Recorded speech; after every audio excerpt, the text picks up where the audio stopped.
Short meeting and going home soon.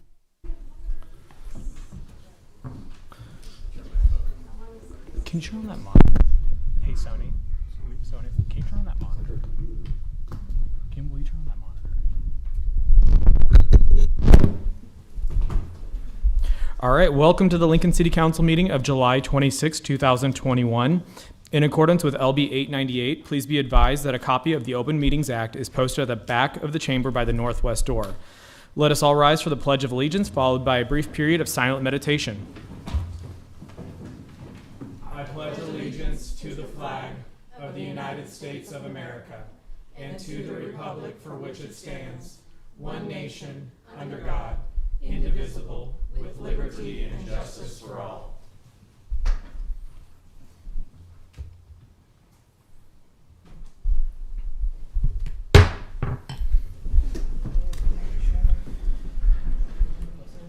The order of business of the City Council is as follows. The clerk will call the items listed on the agenda. Under public hearing, anyone wishing to speak on an item should come forward after the clerk reads that item.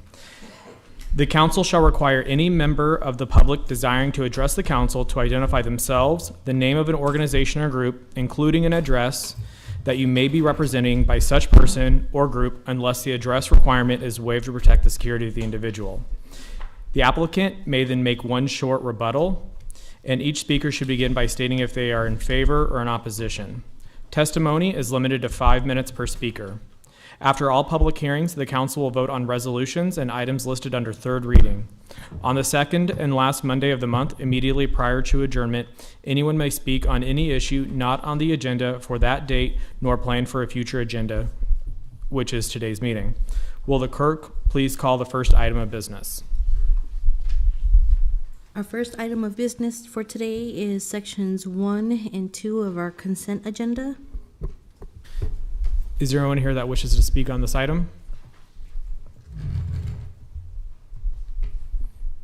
Okay, seeing none, let's go ahead and move on. We can vote on item 1A, introduced by Yashob. So moved. Moved and seconded by Raybold. Any discussion? Seeing none, may we please do a roll call vote? Beckius, Yes. McGinnis, Yes. Raybold, Yes. Shob, Yes. Ward, Yes. Washington, Yes. Bowers. Yes. Motion carried 7-0. Next is our public hearing liquor resolutions. I'll be calling item 3A, manager application of Michael L. Starkey for Whitehead Oil Company doing business as U-Stop 8 located at 1421 Center Park Road. Is there anyone here that wishes to speak on this item? Come on up. And then please just state your name and address, please. If you just want to. Michael Starkey. Feel free to pick a microphone, either to your left or to your right. There you go. Okay. Michael Starkey. I guess you stop 14th and Center Park. I don't remember the exact address. That's it. Perfect. I have 2 already, so they're just adding a 3rd one to our list. Are there any questions for this applicant? No. Okay, seeing none, thank you so much. Thanks. Next up, I'll be calling items 3B and 3C together. Application of Bourbon Entertainment LLC doing business as Bourbon Theater for a special designated license to cover an outdoor area measuring approximately 556 feet by 525 feet at N Street between 14th and 16th Streets on August 13, 2021 from 5 p.m. to 11:59 p.m. as well as on August 19th from 5 p.m. to 11:59 p.m. Hi, good evening, members of the council. Sean Reagan on behalf of the Bourbon Theater, 1415 O Street. And yeah, we've got 2, I think we've got the 2 that are coming up in August, one on August 13th, one on August 19th. What we're doing is we're using that old Ribfest footprint there by Pershing Auditorium and covering a little bit of N Street as well. This is our, well, technically it would be our 5th year doing it, except we missed out on it last year. And we haven't had the best luck with weather, but I think this would actually be, although it's our 5th year, it'll only be our fourth or 5th show that we're actually doing. The rest have gotten either moved to PBA or Pinewood. Doing what? Pardon? Doing what? Concerts? Okay. Yeah, outdoor concerts, sorry, yep. The one on the 13th is a Irish punk group, and the one on the 19th is an old 90s band. So on the 13th, we would be. Biscuit. That's right. That's right. What? Yep. Limp Biscuit? Limp Bizkit. Okay. Yeah. So we'd be competing on the 13th with Pete and Zoo Fest, but unfortunately, that's just the way the routing worked out. So we've all avoided the 14th, of which everybody knows is Garth. So, we can do it. Are there any questions for this applicant? And this is 2 out of 3 that you'll be doing this summer, is that correct? That's great. Yeah, actually, we had a 4th, but that's the one that we had in June, and we moved that to Pinewood, Okay. which worked out perfect because everybody was still a little fuzzy on what the DHMs were going to look like at that point. And then we have the third one then that we'll do on the streets is in September. Okay, perfect, thank you. Yep. Any further questions? Seeing none, thank you so much. Thank you. I'll be calling item 3D, application of Zubar for a special designated license to cover an outdoor area measuring approximately 438 feet by 267 feet at 14th Street between O Street and P Streets on August 12th, 2021 from 4 p.m. to 1 a.m. and August 13th, 2021 from 2 p.m. to 1 a.m.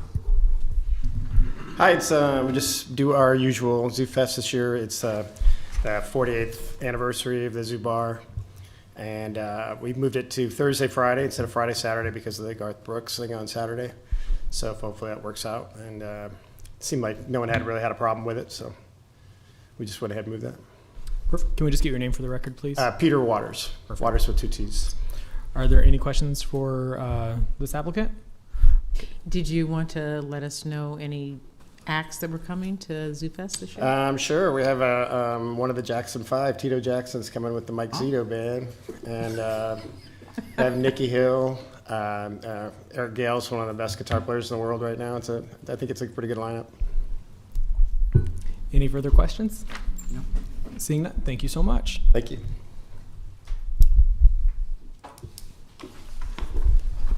I'll be calling item 3E, application of Hub Cafe LLC for a special designated license to cover an indoor area measuring approximately 30 feet by 30 feet and an outdoor area measuring approximately 200 feet by 170 feet at Jane Snyder Trail Center located at 250 North 21st Street on August 26th from 3 p.m. to 10, September 2nd, 9th, 16th, 23rd, and 30th from 3 p.m. to 10.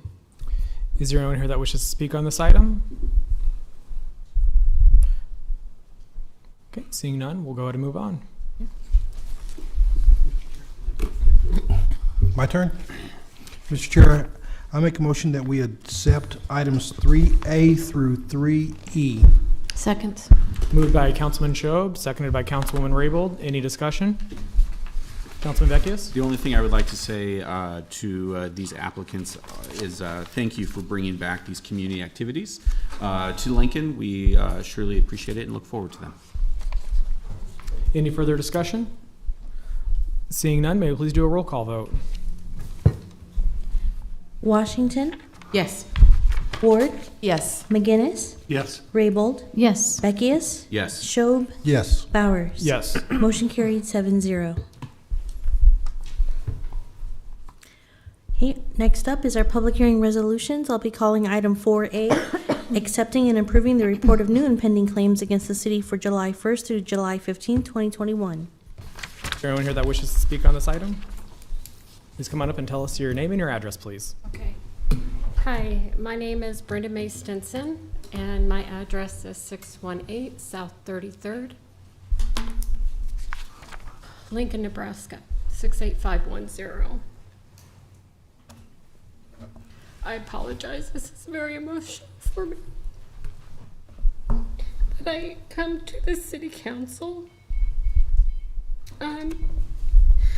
due to the Lincoln Police Department and particularly Investigator Hill, Nate Hill, had a duty to protect myself, Austin, and the community from harm. They had noticed that Austin presented an imminent threat of harm if he was not placed into emergency protective custody, and Investigator Hill was explicitly on notice that Austin was likely to come to my home and that I feared for my safety from Austin due to owing the duty of care and having noticed of the imminent and specific threat Austin posed, Investigator Hill and the Lincoln Police Department were deliberately indifferent and were negligent in not placing Austin in emergency protective custody. As a result of their deliberate indifference and negligence, I suffered physical and emotional harm, and I seek compensation for my suffering and ongoing physical and emotional injuries. I laid almost dead in my driveway when he broke into my house, and I suffered a concussion and a broken shoulder and many other injuries. And if you look and notice, I wrote down kind of a time itinerary of all of the events that took place prior to July 2nd. And if you notice that I had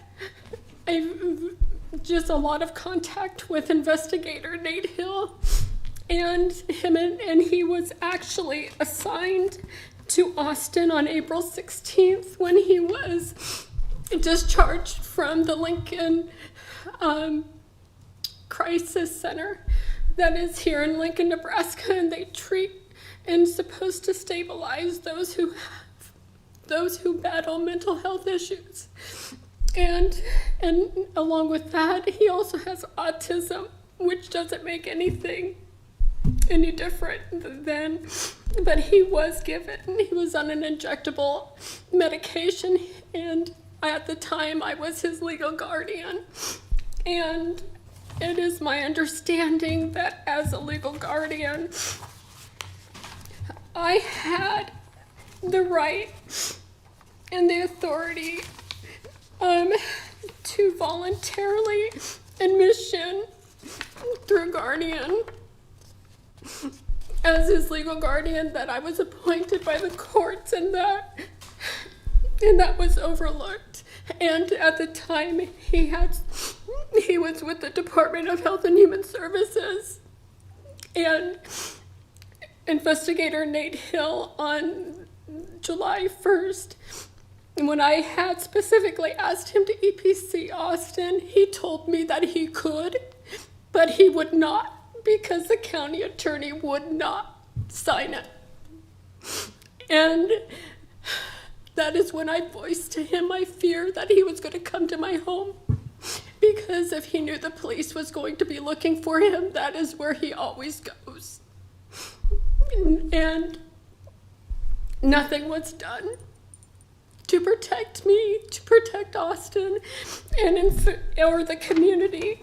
In fact, if you look on, there was, on the 1st of July, the store owner of Macy's Place also called the police because he was in front of Macy's Place protecting the building, believing that his sole purpose there was to protect the native land, and that any donations that were coming in no one could touch because they had to go to the reservation. And Miss Susan tried to enter her own establishment in Austin, lunged at her and tried to take her phone, and the police did nothing to look for him. And on the 2nd of July, or on the beginning of the night of July 1st, I text messaged Investigator Nate Hill to tell him what I have done to look for my son and to make sure he got his medication, and the neighbors that I had contact with.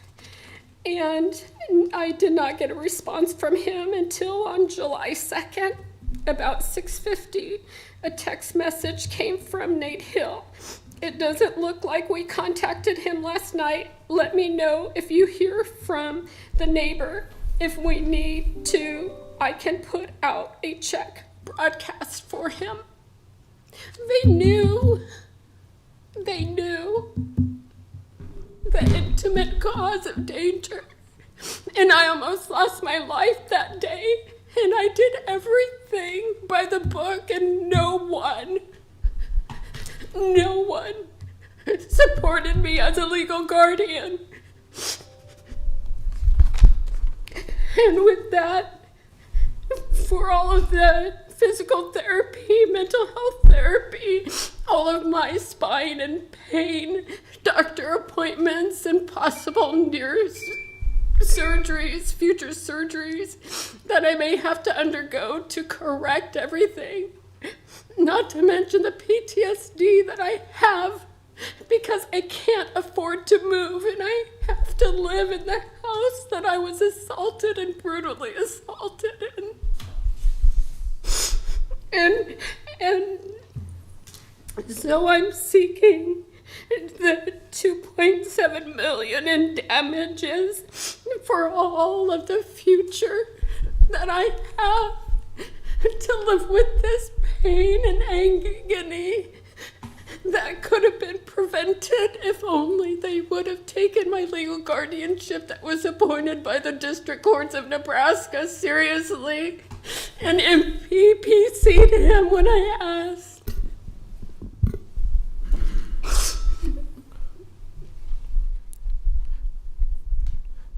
Does the council have any questions at this time from Ms. Stinson? No. Okay. What I would say then is that if you would go have a seat, we'll invite our city attorney to come up. We'll ask some questions and then provide you an opportunity to provide a rebuttal. And then there might be some more questions then. Okay. Thank you.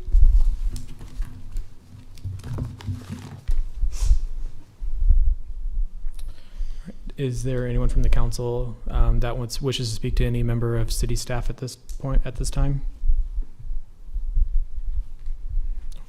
Okay. All right. Seeing that there has been no one called up from city staff, what we're going to do then is we're going to see if there's anyone else that wishes to speak on this item. And then we'll close public hearing on that item. And then we're going to move on with the rest of the parts of our public hearing. So before we vote on our pending claims, there's about 6 other public hearings to get through. So we'll see if anyone else wants to speak on this item. If not, then we'll close public hearing on 4A. Then we're going to move on to 4B before we move into the voting session. Councilwoman Raybold? I have a question of law, if they could come forward.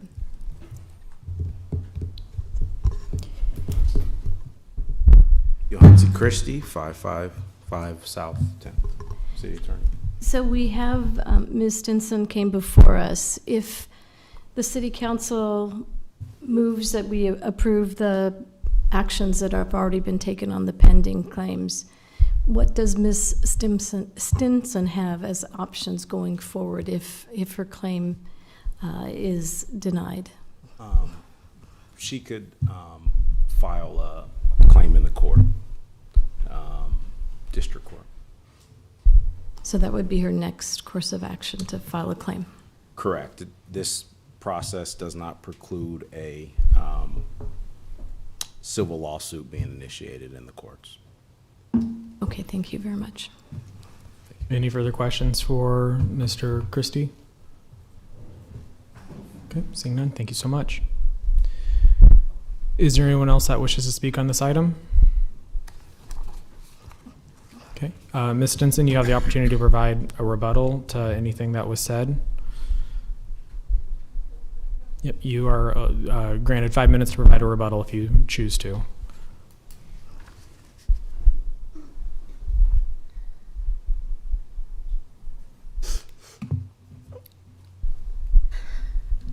Do I need to repeat my name and everything? No, that's fine.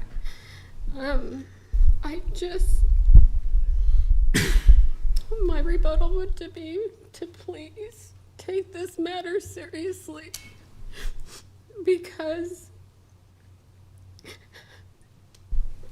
legal guardianship is something abhorrent to the courts, and Arnold Remington from Task was involved with my son, and he too had informed investigator Nate Hill that he needed to be EPC'd, and it was ignored. And I really feel that this matter should not be ignored anymore. It's been ignored too long. And now I have to suffer consequences. My family has to suffer consequences. And to prolong it would just mean that I have to stay in my home where this incident happened. And it's very hard. I have nightmares every night.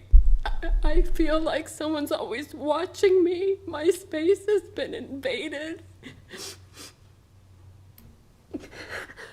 If I hear loud noises, I jump, and I immediately think that I have to go into protection mode, like something it has come into my house, and that's not a way for anyone to have to live, to be afraid to sleep in their own home and have no recourse, because I can't afford to leave it.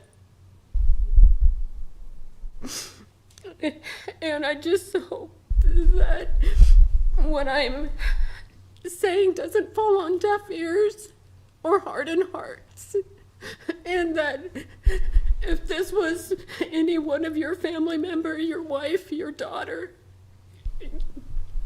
your sister, that you guys wouldn't ignore it and take action.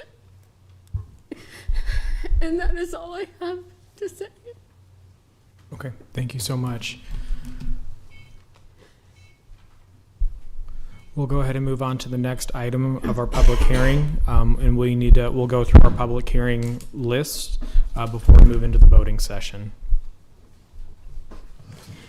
Item 4B is use permit 19003A, application of Dial Salt Creek LP to amend use permit 19003 to reduce the number of persons for the healthcare facility to 200 and allow up to 200 multifamily dwelling units along with the previously approved commercial floor area as an alternative to either residential use on the property generally located at North 27th and Husker Circle. Good evening, members of the council. Danae Kalkowski, appearing, 1128 Lincoln Mall, Suite 105, Lincoln, Nebraska. Appearing tonight on behalf of Dial Salt Creek LP. So the map I have up for you today is the property that we're talking about. It is east of 27th Street, just south of the interstate and off of Husker Circle.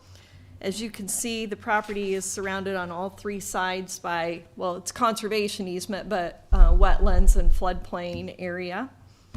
The property was originally approved or zoned B2 and approved for a use permit for residential health care and some related commercial uses in May of 2019. Later that year in October, the City Council approved an amendment to the zoning text for the B2 zoning that would allow apartment dwellings to be permitted uses in the B2 if you listed them as a use on your use permit. Okay, without it being conditional. Previously, it wouldn't have been allowed on the first floor, and there were some other conditions that you had to meet. So this application, we're coming back in and asking for an amendment to the use permit that would allow us to change some of that residential health care to apartment units. So we're talking about a couple hundred apartment units up here, and then still showing the elderly healthcare facility down on the southern part of the site. With the original use permit, there was a height waiver already approved, and so we'll continue to need that. And then we have an additional waiver that we're requesting with this amendment, and that is a waiver to the internal setbacks. That's usually a pretty typical waiver in a B2 use permit. maybe not so much in the residential, but the reason we need it here is we have all of these areas around the outside that are going to be final platted into outlots because they contain floodplain. And so we can't have any portion of the floodplain in our buildable lot for purposes of HUD and some other things. So we don't want to have to set back from our own common green space setback that we already have in an outlot. So that's the reason for the request for the waiver. Not that we're not providing separation and distance. We are. It's just we don't want to have to separate and distance from our own outlot. So that really is the only reason I think we're here to see you tonight instead of just being done at Planning Commission is because of that additional waiver. But at this time, I'd be happy to answer any questions you might have. Are there any questions? Councilwoman Raybold? Are the other multifamily housing units, are they for seniors 55 and older, or? No, they would not be limited to elderly housing. Okay. Councilman McGinnis? Yeah, let me get this clear. You said this was originally zoned for 200 people? No. Original was like 743 residents.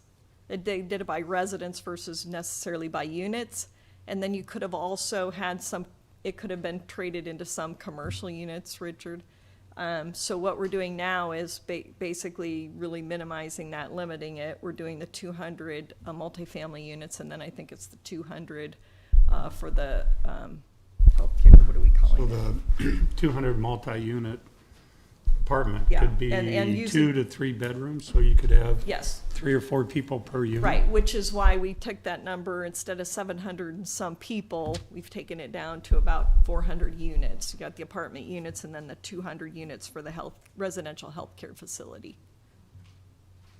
Any further questions? No. Okay, seeing none, thank you so much. Is there anyone else that would like to speak on this item? Does the council have any questions for city staff at this time? No. Okay, seeing none, we'll go ahead and move on then. Item 4C is use permit 126G, application of Wilderness Woods Holding LLC to amend the use permit for one residential lot with associated waivers to allow an increased building height of 55 feet and reduced parking requirement of 1.75 stalls per dwelling unit on property generally located at 8722 Executive Woods Drive. Good evening, council members. My name is Mike Eckert with Civil Design Group, 8535 Executive Woods Drive here in Lincoln. Here today on behalf of Wilderness Woods Holding. I'm going to put up a quick exhibit to give you the reference of the project and what we're specifically requesting before you, which is similar to the previous project, which is in essence 2 waivers. This is the lot in question that we came forth back in 2016 and made some adjustments to it, increased some height for multifamily. This is all part of a larger, what was originally an office park out at the Wilderness Ridge Golf Course. This is the clubhouse. And over time, a series of offices were built here on the northern end, and then it's been a steady conversion of office to multifamily over time, including this area and then this area. And so this remaining parcel is the final parcel that's undeveloped out there. And so we are here today based on some redesign that's been done. They sat on the property for 3 more years, looked at different market trends, and decided to go with a little bit taller building with a flat roof, which actually makes the building only about 1.5 feet taller than the previously approved building with a pitched roof. And so, this owner is also the owner of the office complex in this phase, as well as the majority owner in the golf course. And our only real neighbor here that is potentially impacted is Houseman Construction. So, in essence, it's a height increase, waiver of height from 45 foot to 55 foot, which has been pretty common in the last few years with multifamily complexes. And then additionally, a reduction in the parking requirement. There's a combination of surface and underground parking for the building. And the reason for that, this is a very seasoned multifamily developer, is that over 60% of the units are going to be studios and 1-bedrooms in this particular building. And so they're very comfortable with that 1.75 ratio. If needed, there would be a cross-parking easement with the 8700 building here that they own. That's an office tenant, so it's opposing uses generally for parking. But we're really almost at a 1.9 ratio here in our final design work. So they're comfortable with that, and so I hope you're comfortable with that, as well as the height. And it would conclude the development of the Wilderness Woods office and multifamily area as it's known today. So we'd be happy to answer any questions you have. Are there any questions for Mr. Eckert at this time? Councilwoman Raybold? Can you talk a little bit of some of the architectural elements? Was the pitched roof a requirement? Is that what all the other roofs look like in the whole development by Wilderness Ridge? So the pitched roof is not a requirement. And we explain to people too, when you have a pitched roof, the measurement of the height of the pitched roof is actually to the median point between the peak and the eaves. And so that's why the difference between the height of the pitched roof here would have been different. I do have a rendering I can put up to show you what this building will look like. So to answer your question, all the other multifamily buildings there have pitched roofs. This is more similar look, almost like an office look, similar to the Hausman building next door. And so this represents the building as it would be seen from Wilderness Woods Drive. With any of you have been out there realize the owners did a massive amount of landscaping in the early 2000s that has grown up. So these trees are shown at scale for what it would look like today. And so rather than a 3-story building with a pitched roof, they went to a 4-story building with a flat roof. So that's what it looks like. More of the office looks similar to the Hausman building, but wanted to take advantage of the area and the views with the pond there with the course. And so that was the primary reason for that change in architecture as well as height. Okay, thank you. Councilwoman Washington? Thank you, Mr. Chair. Mr. Eckert, I had another aesthetic question, similar to Councilwoman Raybold. So with the flat roof, does that hide the heating and ventilation systems? So is that more like a parapet there that's... Yeah, this doesn't show that. There will be a small parapet for the elevators, and then there will be. I'm not sure on the mechanical electrical issues, but there are in the studios 1-bedroom. Sometimes they use what's called a magic pack unit that's actually just in a closet and has a vent to the outside. Then the other ones, I can't answer that question if they'll be on the roofs. On the decks, I'm just don't privy to that, but we will have this small mechanical space for the elevator that goes above that, but it's centralized in one location of the roof. This is going to be kind of a U-shaped building. Okay. So. And will that elevator parapet be below 55 or within the 55? It's actually excluded from the measurement. Okay. Yep. Thank you. Any further questions from the council at this time? Okay, seeing none, thanks so much. Does the council have any questions for city staff? Okay, seeing none, is there anyone else that would like to speak on this item? Seeing none, we'll go to move on.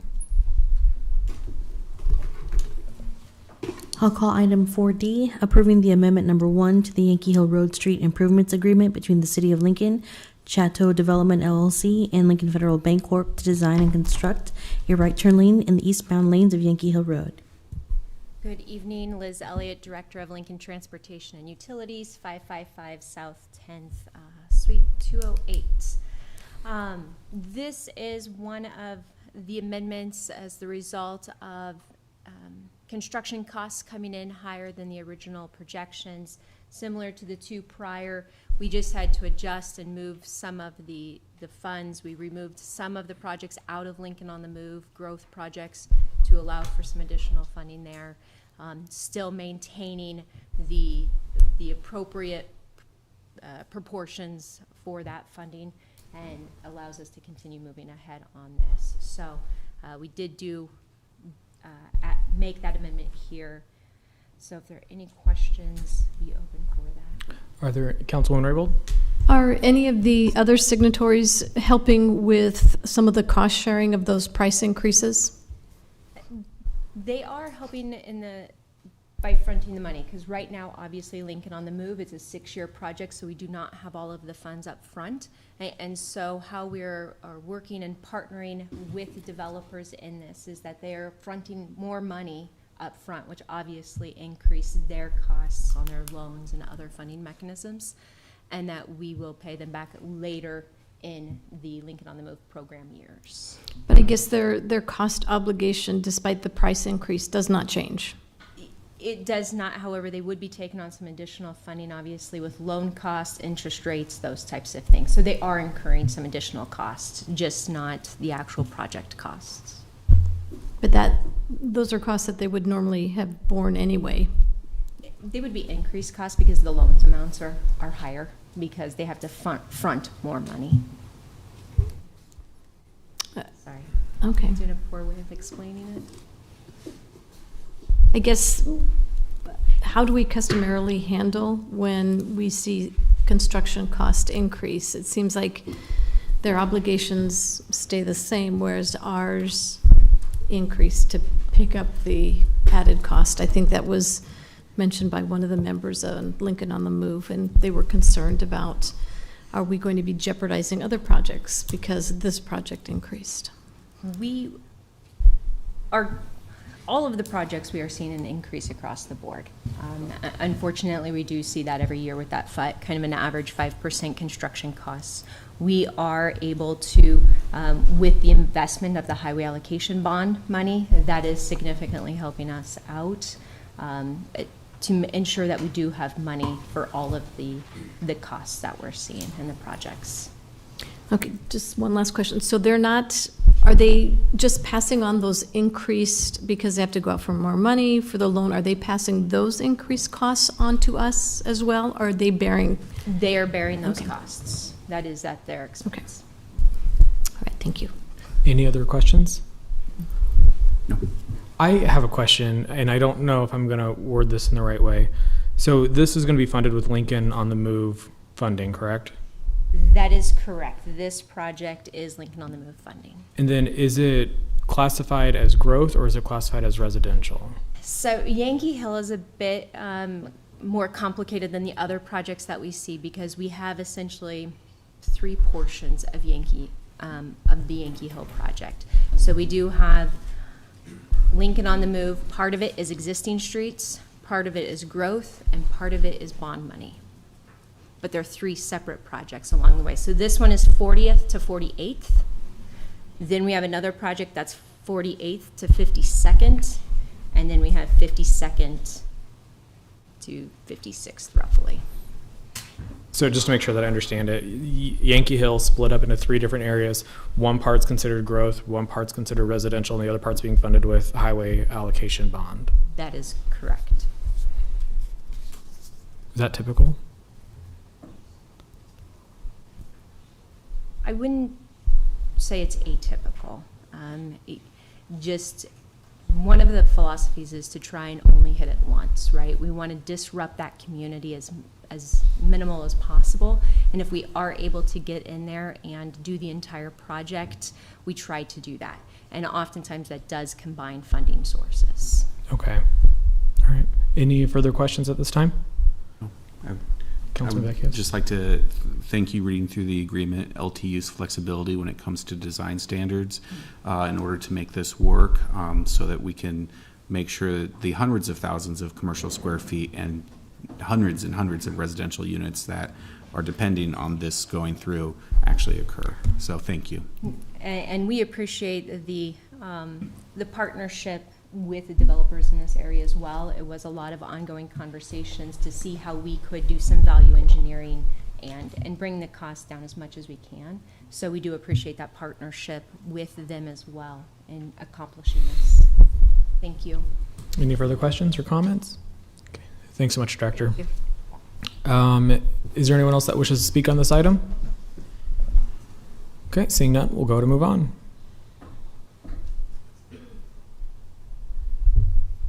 I'll be calling item 4E, approving the Tarahide Street Improvement Agreement between the City of Lincoln Federal Bancorp to design and construct improvements to Yankee Hill Road between South 48th Street and South 52nd Street.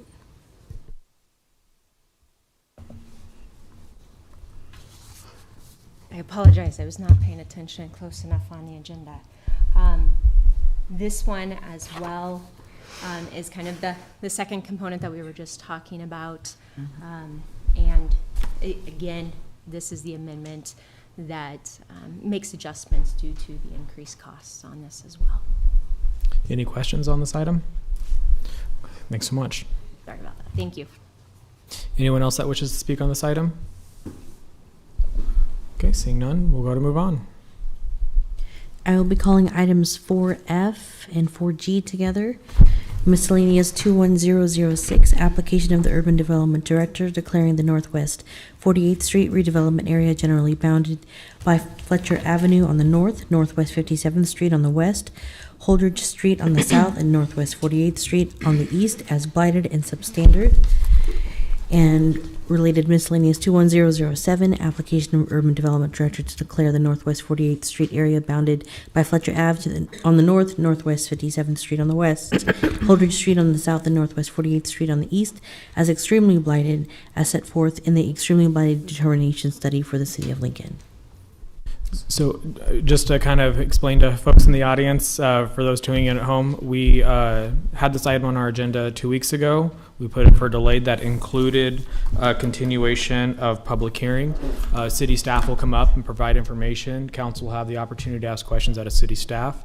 And then at that time, folks will be able to come up and provide public comment as well. Good evening, Dan Marvin, Urban Development, 555 South 10th Street. I don't have a whole lot of additional information. We did go as a group, Planning Department and Urban Development did go out last Tuesday on to 9 Mile, and we met with Dave Wadeen and some other folks from the university, neighboring property owner, and we toured the area, took pictures if you want to see them, but it was a very enlightening exchange, and I can leave it at that and take any questions you might have. Are there any questions for Director Marvin at this time? Councilwoman Raybould? We have heard some concerns from folks that proper notification was not received to adjoining or adjacent landowners when we make notice of a blighted area and extremely blighted area. Can you tell us a little bit about the process and procedure for that, or is it more Well, I law? I know that accusation was made when Ermstead and Urban Development informed me. She went back and looked at all the notifications that we followed state law in regards to that. I know City Law Department can attest to that as well. Normally, the state law prescribes who you have to send notices to. I know the Airport Authority was not on that list, but the state law does not require notification of the Airport Authority. But a number of other jurisdictions are notified, and we had letters that go out, and we have copies of the letters that did go out.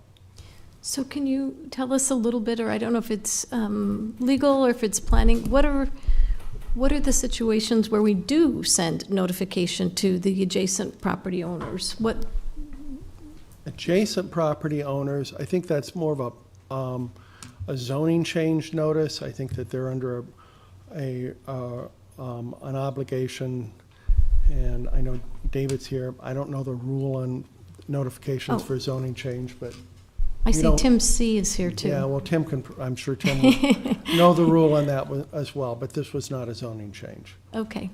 So I guess I see David Carey and Tim C. What are the circumstances where we do send notification to adjacent property owners? I think Mr. Marvin said zone change. Is that? That's certainly one of them, but those requirements are found in our zoning code. So those are a matter of city ordinance, the notifications for specific property owners within 200 feet or whatever the distance may be. This is a matter of state law only. This is a matter of the community development law. The community development law says you provide notice to folks in 3 different circumstances. 1, you publish notice twice, 2 consecutive weeks. The last notice must be published not less than 10 days before the public hearing. You provide notice to the neighborhood associations that are registered, which the city did, and you provide notice to, I think, about 6 taxing authorities. Those are the taxing authorities that are largely affected by the division of taxes. And so you're giving them notice that, hey, there's going to be a project happening in your area, and the taxes for that project may be divided for the next 15 years. Those are the three ways that publication is made as required by the state statute. Okay, thank you for clarifying that. Any further questions? Councilman Shob? Thank you, Mr. Chair. I'm going to belabor this just a little bit more. So this is with the action that's before us now, just the blighting notifications. If it had been a zoning change or a development plan or anything else, do the requirements of notification change? Yeah, I guess I should introduce myself first. Tim C., Assistant City Attorney. Hi, Tim. I neglected that. What's your address? 555 South 10th, 68508. Anything else? No. What's the speed of a sparrow? No. No, I think the question is, how are they different between the different, and like I said, the notification requirements here are set out in state law, and the zoning, the use permits, the special permits, all of those items are a matter of city ordinance, and so we're only governed by this. This is a like you mentioned, Councilman, this is just a determination of blighted and substandard and extremely blighted. And those are all terms found within the community development law. They are a sort of a precursor to a rather lengthy process that goes along with redevelopment projects. I mean, this is the initial step. You would still come back with a redevelopment plan potentially. That isn't even being proposed at this point in time that I know of. Say that again. This is an initial step. This makes the property eligible to do those things. This is an initial finding. This is not a project. There's no project associated with these findings. This is just this area of the city meets a certain set of statutory criteria, and that's the question before the council. Councilwoman Rabel? Thank you, Mr. C. So the question is, with an extremely blighted designation, that needs to be applied in order to get that $5,000 Nebraska state tax credit. And that's why, is that why the state law supersedes what we're doing? Or maybe supersedes is not the right word. I think it's just we're not changing anybody's zone in this area. Okay. And as I've said before, the motivation from urban development was to bring forward an area that qualified. There's 1,000 homes in that area. Conceivably, some of those between now and 2020 into 2025 will have sold, and it's sold to an owner occupied, making those people eligible to capture a tax credit from the state of Nebraska. And have we done this to another area in the city? Well, just recently we did it in Belmont. We took the same blight and extreme blight designation for, I think it was 1,700 homes up in the Belmont neighborhood. And then in January of 2000, and I lose track of time, January of 2020, we took this body a series of extreme blight designations that covered, because this was relatively new, it came out in 2019, we couldn't declare things extremely blighted until January of 2020, and that was our intent, was to do what we had blighted that was eligible to be extreme blighted, to again offer people that same ability to get the tax credit, and then we followed on with additional areas to be able to do the same thing. Okay, thank you. Any further questions? Seeing none, thank you both so much. Thank you. Is there anyone else from the city that would like to come up and provide information at this time? Okay, seeing none. This did get continued for public hearing. So if folks from the public would like to provide additional comment, you may do so. Please just state your name and address. Comments will be limited to 5 minutes.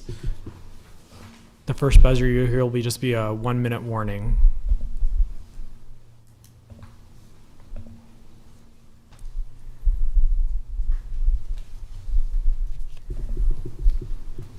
I have 3 different things for you.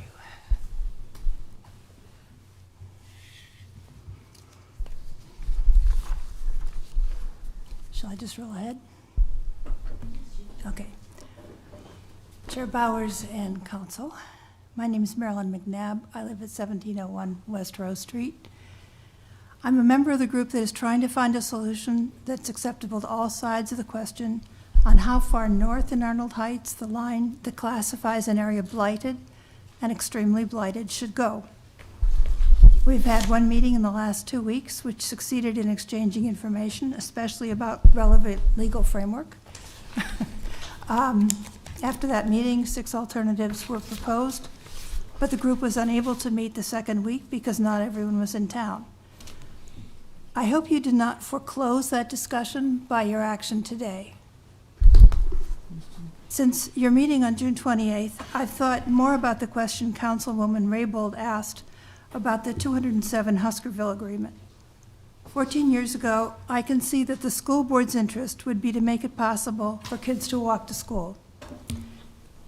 In 2007, adults who cared about the welfare of children were not looking out at a world that had heat waves and wildfires in Oregon, California, and Siberia, hard rains and flooding in Germany, London, and Henan province in China, red tide blooms in Florida killing marine life, or, according to the University of Nebraska's Drought Monitor, extreme or exceptional drought, the 2 highest categories in nearly 60% of the U.S. West. All of those are occurring now. Time changes, information changes. Let me quote you a few things from yesterday's newspaper. This is just one day of newspapers. The business as usual projections updating the limits of growth study from nearly 50 years ago are bleak, as the reporter at The Guardian put it, because of pollution. A second study reported in The Guardian about G20 nations, the world's largest economies, said they are not doing enough, so you're leaving us on a track for a world of more heat waves, flooding, and extreme weather events.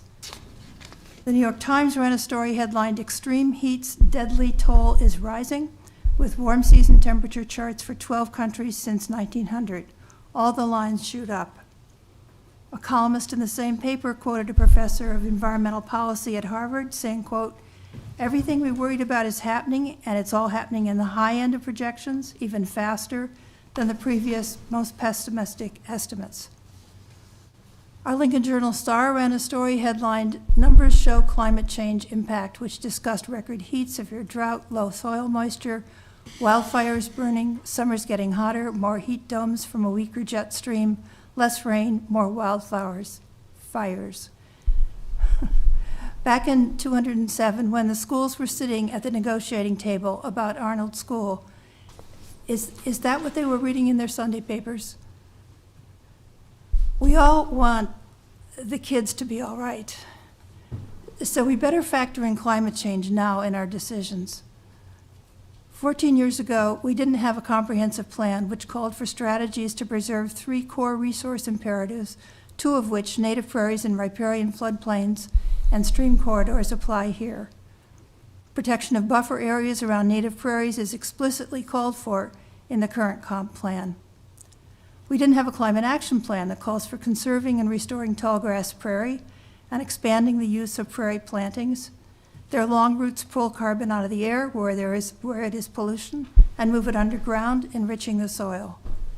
Prairie plants nourish pollinators that plants need and other insects that birds need. Whole species of pollinators and birds are in trouble. Some are gone. Here's a quote from Lincoln's Vision for a Climate Smart Future, which is the study that preceded the climate plan, about natural climate solutions. "Connectivity of restored habitat is particularly important for the movement of plants and animals and maintenance of healthy populations. Isolation of habitat without the ability to move between habitat patches affects not only individual species, but also can negatively impact the biodiversity of an entire ecosystem. Connectivity is a central subject of the 9 Mile Prairie Environs Master Report, which we also did not have in 2007. The map with 31 circled at the bottom that I handed you illustrates the connectivity between 9 Mile Prairie and the 17 acres of high-quality grassland zoned R3 and the stream corridor that starts in 9 Mile Prairie zoned R5. please don't take a step toward putting houses and yards and house cats and lights and streets on these lands. We understand you're not deciding that tonight. You're taking a step toward it. Until our group can examine the 6 possibilities offered and others we might invent in the process of the discussion. Are there any questions for Ms. McNabb? Seeing none, thank you so much for coming down. Who would like to be next? Okay.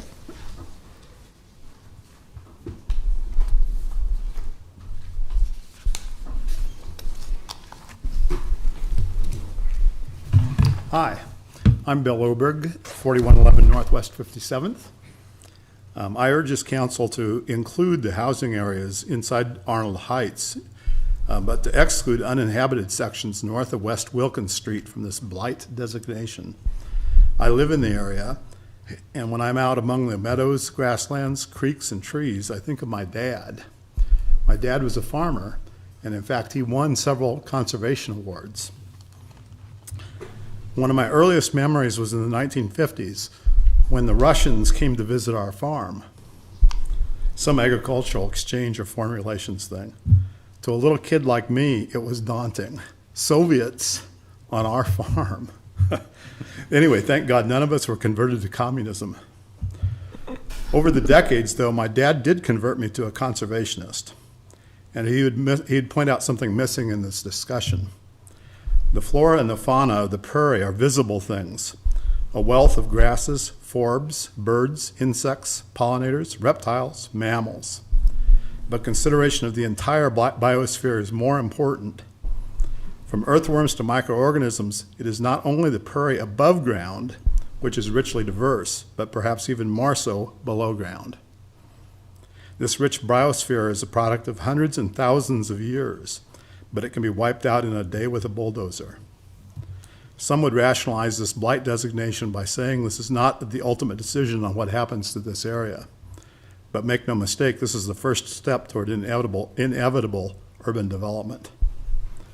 Back to my dad. He would approve of the fine work that's been done by this council and the mayor and the participants in Lincoln's Climate Action Plan. But he would wonder why this plan seems to be all talk and no action. You would wonder why the excellent scientific study and recommendations done by the Flatwater Group for the UNL Center for Grassland Studies are virtually ignored. That study concludes that these areas are critical buffer zones for 9 Mile Prairie. In summary, the city should be commended for working to extend benefits under a blight designation to existing housing. But I urge this council to draw the boundary at West Wilkins Street. Extending the area further north risks a new city motto, one that I would hate to see as a newspaper headline. Lincoln, the city that considers its prairies as blight.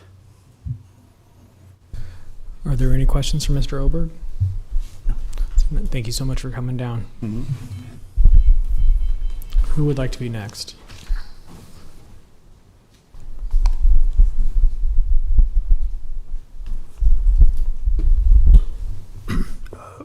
My name is Tim Knott. Live at 4310 Waterbury Lane. I'm representing myself. I'm also concerned about what might happen to 9 Mile Prairie if this the larger blight designation goes through, and I'm repeating what Mr. Oberg said, but I think it should be limited to the developed area and not include the undeveloped area. If you have a natural area, people are attracted to that. They like open spaces. Any area that deserves protection is even more attractive. And I was thinking this afternoon about a trip that our family made to Gatlinburg, Tennessee, maybe 15, 20 years ago. At that time, this is right on a small town on the edge of the Smoky Mountain National Park. And at that time, it was fairly small development. But in the last 20 years, that development has mushroomed into miniature Las Vegas. They have Space Needles, they have aquariums, they have cable cars, and all of the development occurred right up to the fence of Smoky Mountain National Park. Now, we're not talking about anything like that for 9 Mile Prairie, but but the people are attracted to open space and developers are attracted to open space. So I think we should go ahead and approve the blighted designation for the developed area, but put the undeveloped area on hold until a better plan can be made to protect 9 Mile Prairie with some buffer areas. And I understand the need for low-income housing, but I think we also have a need for open space, and 9 Mile Prairie is an exceptional area. Needs to be protected. Thank you. Thank you so much for coming down. Are there any questions for Mr. Knott? Seeing none, thank you so much.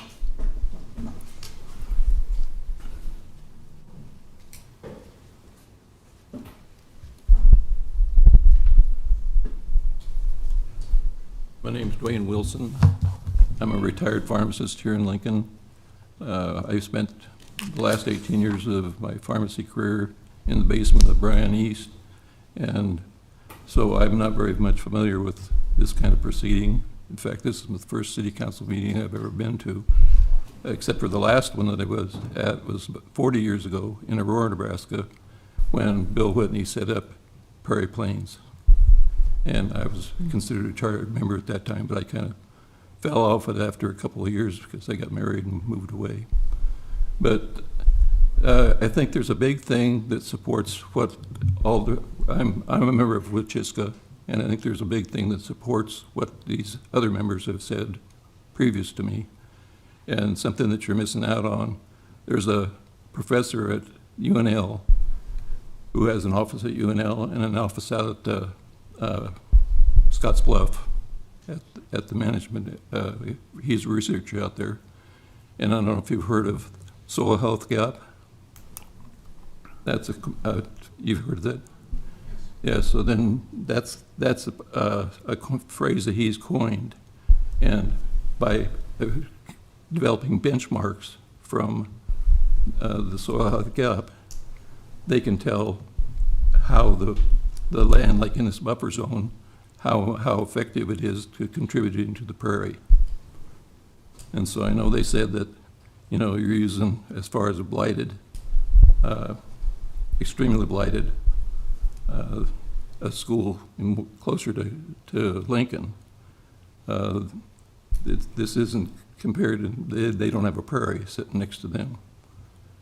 So, but I think before you really make a decision as far as which decision you're going to make, if you're going to be blighted or extremely blighted or neither, that you need to talk to this Dr. Bazish Maharan, I think is how they pronounce his name, and he's the one that has this soil gap, and get his opinion, because I think he would tell you that it's not the number of acres of buffer, it's the distance from the edge of the prairie of undeveloped land out away from the prairie.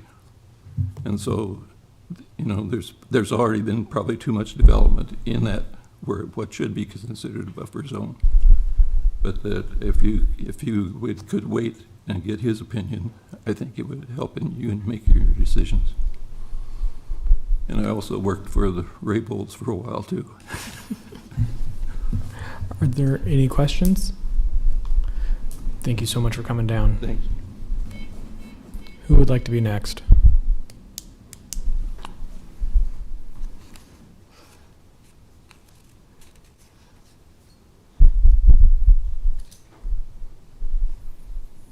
First time to the city council myself. My name's Dave Cotton. Nice meeting y'all. This is my business card. What I have here, this is a sample. I've already given one to Thank you.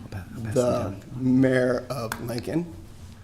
I'm out of Gretna, Nebraska, 312 Bryan Street. Extreme iron, everything's on the card right there. But what I have come up with is a new way of advertising. I can take anybody's logo and build an embed. This is a custom concrete embed. This one's going to go to the mayor of Omaha. I've sent multiple to multiple people, and I do believe I've sent a file to the members up here, I do believe, that you got, and then you can look through them. But it's advertising. It's a new way of advertising in the sidewalks. And I was thinking if there's any possible way that the city owns the sidewalks. They maintain the sidewalks. Why can't they get a revenue off of that sidewalk? They could lease a space out on a major corner. You got a major corner in your downtown areas, and you've got your four corners. Each one of them, you could lease out a space, and this would be embedded down into the concrete with their phone number on it, on a lease, like I said, like a yearly lease or whatever. But it's a new way of advertising, and I've had one. I came up with the idea 3 years ago, and in the email you'll see the one that I have at home. I've had it in the ground 3 years, just checking to see how it reacts to salt and all the reactions, and it looks really, really sharp. It flush with the top of the concrete. It's all down in the concrete, and the thing is, it makes it dummy proof. Everything's all perfect. It comes out perfectly flat, and it's the concrete finishers. Every concrete finisher I've ever talked to, they love the idea. I have gotten some in the ground with new style development. The man's name is Todd Heisted, really good guy. But yeah, I did a building with him. I've been in the construction industry for many, many years, since 1977. But that's about all I have, really. I just wanted to present this to you guys and show everybody this and get it out in the open. Like I said, the mayor of Lincoln has one. The mayor of Omaha has one. Mayor Stothard has one. And she sent me a nice letter saying thank you for the nice piece of artwork. Mr. Jay Noddle up in Omaha, I've had him on the phone for a half hour. He just loves the idea. He's trying to get the right gig, right place for it. But it's sooner or later, it's gonna get to the right spot, hopefully, and that's about all I have to say. Does anybody have a question for me? Seeing no questions, thank you so much for coming. Thank you very much. I appreciate it very much. Thank you. All right, who would like to be next?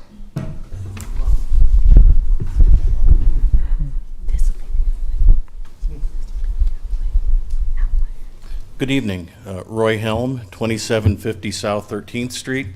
I'm not very well prepared to speak on this matter, but I do feel compelled to speak in support of what Marilyn McNabb said. I have had the opportunity to hear her speak very passionately about environmental issues, and I always look to her as a good resource and a good inspiration. So I do hope that you will take some considerations for adding some buffer zones for the prairie lands, because we can't replace them, and we can protect them, and we must protect them. And it just seems to fall in line with some of the environmental actions that this group has taken in the preceding months in making Lincoln a green city. And I think this is a way that we can really reinforce that statement and that conviction.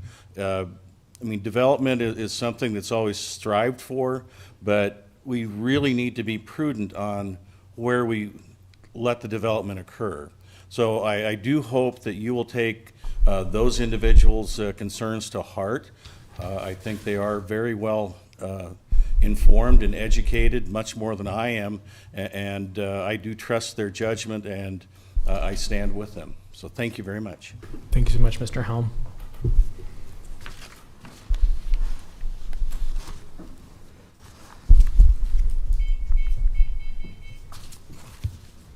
Good afternoon, members of the council. My name is Ken Winston. Today I'm appearing on my own behalf, and so I'll give my home address, which is 4021 Terry Lane in Lincoln. One of the things that I've been listening to is the comments of the people who are speaking in opposition to the blight designation. And I think everybody is saying that they also support affordable housing. They want to see affordable housing developed in Lincoln. And I think they also say they'd like to see effective use of the incentives that could be applied to make that happen. But what I'm also hearing and what I'm saying today is we don't support sacrificing irreparable and irreplaceable resources like tallgrass prairie and the soils underneath in riparian buffer zones in the name of achieving that goal. Now, I understand that there is some discussion about using the blight designation as a tool to preserve the prairie, and I understand why that's being discussed in that way, and Councilman Shope's nodding his head. But I just think it doesn't make sense to me. It seems to me there would be a false equivalency of saying that you declare it blighted in order to protect it. It doesn't make sense. Now, I guess I just wanted to talk a little bit about how impressed I was last spring at how the members of the council stood up to the people who came in and spoke against science and who spoke against the voices of expertise and said that and the fact that you folks stood up and said this is the right thing to do in spite of all the people who paraded in front of you and said we don't want to do things to protect our health and to protect the health of our neighbors. And so I really respect that, and I applaud that. And I was applauding in when I was watching from a distance. I appreciated all of your work in that area. And we also applauded, and I personally testified in support of the Lincoln Climate Action Plan. And that there again was a situation where facts and science, you folks stood up for facts and science, and in opposition to the people who were opposed to facts and science, who came in and said, oh no, climate change isn't happening, or if it is, we don't want to put this in the, anyway. So we appreciate that, I appreciate that. Now, as I understand it, the scientists and the people who are most intimately involved with this are saying, don't allow development here, don't declare this area blighted. And so I guess I would encourage you to be consistent with your previous acts and follow the facts and follow the science and not declare this area blighted. Now, I guess I'm a lawyer, so I looked up the statute that has the definition of blighted and substandard. I cannot, for the life of me, find a definition, find anywhere that would indicate that riparian areas or prairie land could be considered blighted. And I note that you've received a letter from Don Blankenau, and he's a renowned or highly regarded natural resources attorney. I mean, he's somebody I would go to if I had a water law question, for example. And he sent a letter, and I quote from that letter, it says, a close examination of Nebraska law creates doubt that the undeveloped land is itself blighted or substandard within the meaning of Nebraska law. Now, there's a long list of reasons for calling something blighted and substandard, but as I said, I cannot find something in there that would support calling this blighted. As a matter of fact, there is a provision in it, and this is a conjunctive clause, which means that which means that the and needs to be, this clause needs to be included in, I have 1 minute? And is detrimental to the public health, safety, morals, or welfare in its present condition or use. I don't think you can say that a riparian area or a prairie, how is that detrimental to the public health, safety, morals, or welfare of the public? So I think it's hard to make a rational claim that either the tallgrass prairie or the riparian area would fall within that definition. So, although I don't know of anybody's planning litigation, if they are, they would have, in my opinion, they would have solid grounds for doing so. So finally, the Climate Action Plan calls for both the use of natural climate solutions, which Marilyn indicated earlier, but it also talks about co-creation with the community that's impacted. Given the amount of contention and confusion that we're facing today, this is the kind of proposal that cries out for co-creation with that community. I would be glad to respond to any questions. Are there any questions? Okay, seeing none, thank you so much for coming down. You bet.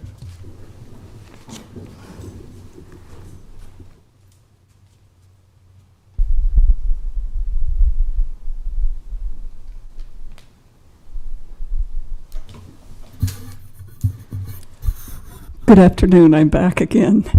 I didn't realize this was coming up on the agenda. My name is Mary Roseberry Brown. I'm at 1423 F as in Frank Street, Lincoln, Nebraska, 68508. Okay, this is something that's very close to my heart.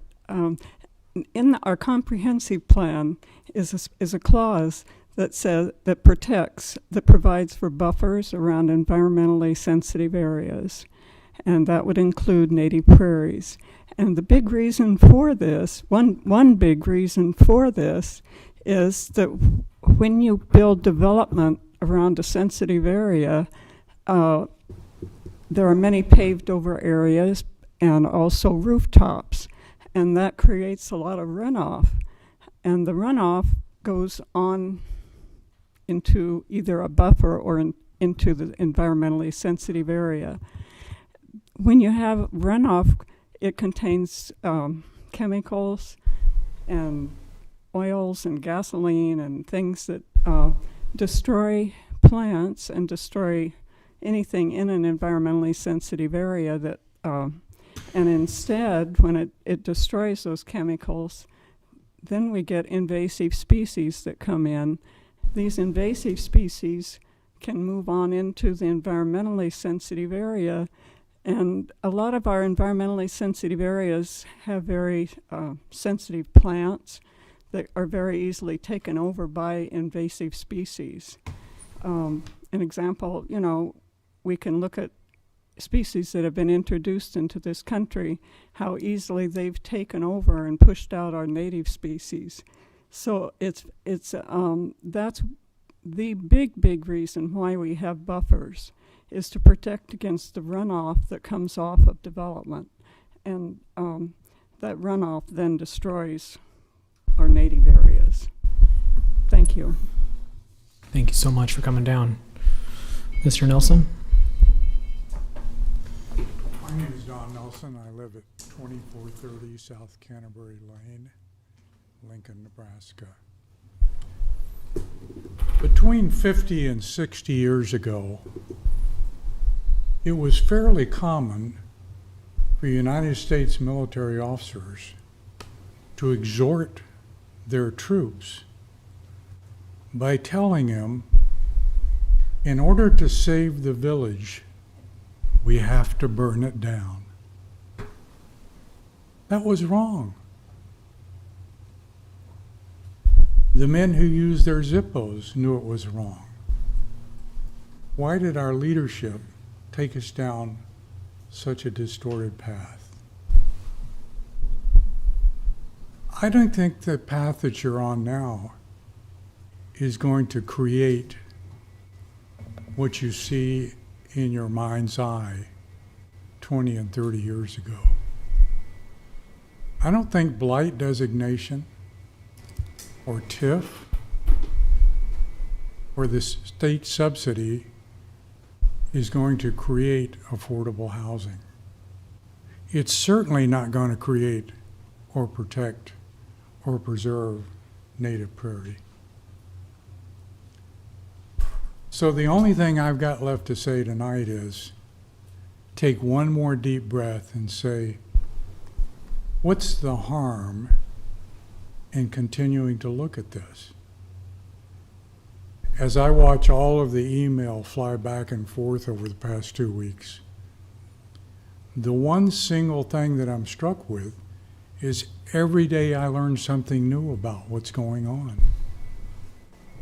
So I'm convinced if you'll just slow the train down, and I can't find a single reason why speed is part of the chemistry of what you're trying to achieve. In fact, I personally believe that a measured, thoughtful, slow path is a much better path to success. Thank you for listening. Thank you, Mr. Nelson.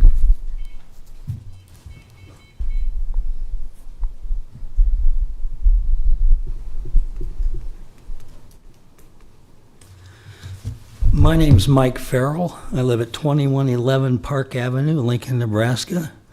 I've been a resident of the city for 50 years. A few years ago, I went out to 9 Mile Prairie twice a week for a year. So I spent a lot of time out there. I photographed that place, and you can see all those photographs on the website I built. It's 9mileprairie.com. I'm sure you've all looked at it. I put a lot of stuff on Facebook this week about this issue. I want to talk about it from an emotional point of view, not a logical point of view. I know most of you up there. I voted for most of you. There's something at stake here beyond just what's at 9 Mile Prairie. What's at 9 Mile Prairie was created when the last glaciers retreated. It's been in process for thousands of years. There are glacier erratics, big rocks that were left by the glaciers as they melted back, and those grasslands took over out there. You can go stumble over one of them if you walk around out there. They're still there after tens of thousands of years. Those plants that are out there have been evolving for tens of thousands of years, and nobody's plowed them up yet. We once had tall grass prairie from Indiana and Ohio all the way out through the Midwest, and it stopped on the edge of Lincoln, just west of here. There's less than 0.1% of the tall grass prairie that was in this country remaining. The rest of it's been plowed up or turned into cities. We're using it for farmland, and we're using it to live on. And nobody's going to go back to that. And once that prairie is plowed up, it doesn't come back again. You can't redo 10,000 years of evolution once you've undone it. So it does need to be protected. Lincoln does not have mountain views. It does not have oceans. When we try to attract young people to come and live here, what do we show them? I take them out to that prairie and say, this is unique. There is nothing like this in the country. I take them out to the salt marshes north of Lincoln. There's nothing like that in the country either. And if we don't protect those things, we don't have a whole lot to sell ourselves on in the world of nature. So I think we're going the wrong way here. What we should be talking about here is expanding 9 Mile Prairie and restoring that land to the east of it and making a park all the way down to Bowling Lake instead of developing housing out there. It'd be better for our community in the long run. 50 years from now, 100 years from now, it would be a better use of that land, and it would keep that prairie protected. So the question is, I have questions for all of you. How many of you have been out there? Let me see. How many of you have been out there? All of you been out there. That's good. You haven't been out there. Let's go. So if you've all been out there, you know what I'm talking about. You know what's at stake. We don't have to be in a big hurry like Don said. Why don't you just sit on this for a while until we can come up with a good solution? Okay? Any questions? I don't see any questions at this time. Thank you so much. Okay. Anytime you want to go out there with me and walk around, I'm happy to take you. We meet at dawn. Okay? Thank you so much. You're out. I used to do duels at dawn.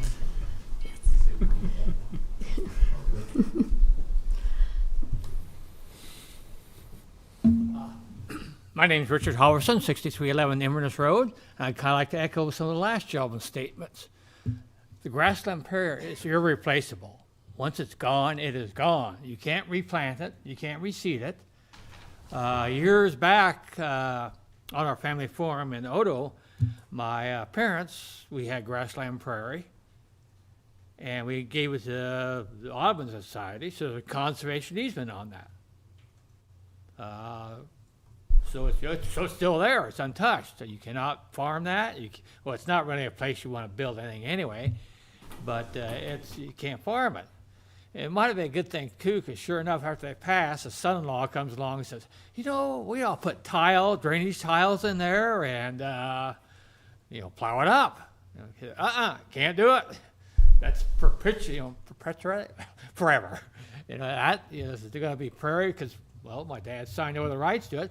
We can we can cut hay on it, the prairie hay, but no, it will never be plowed under forever.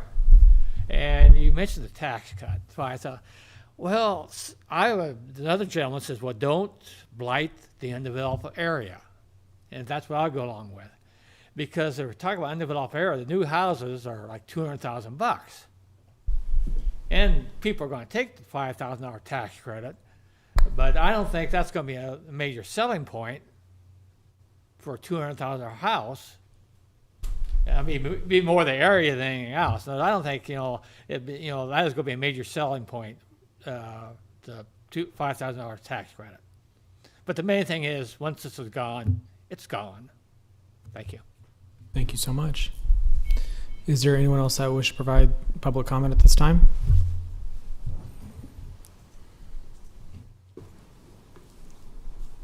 Hello, Deanna Illiker, representing my mother, Eileen, 4030 North 57th, Lincoln, Nebraska, with regards to Airport Heights First Edition.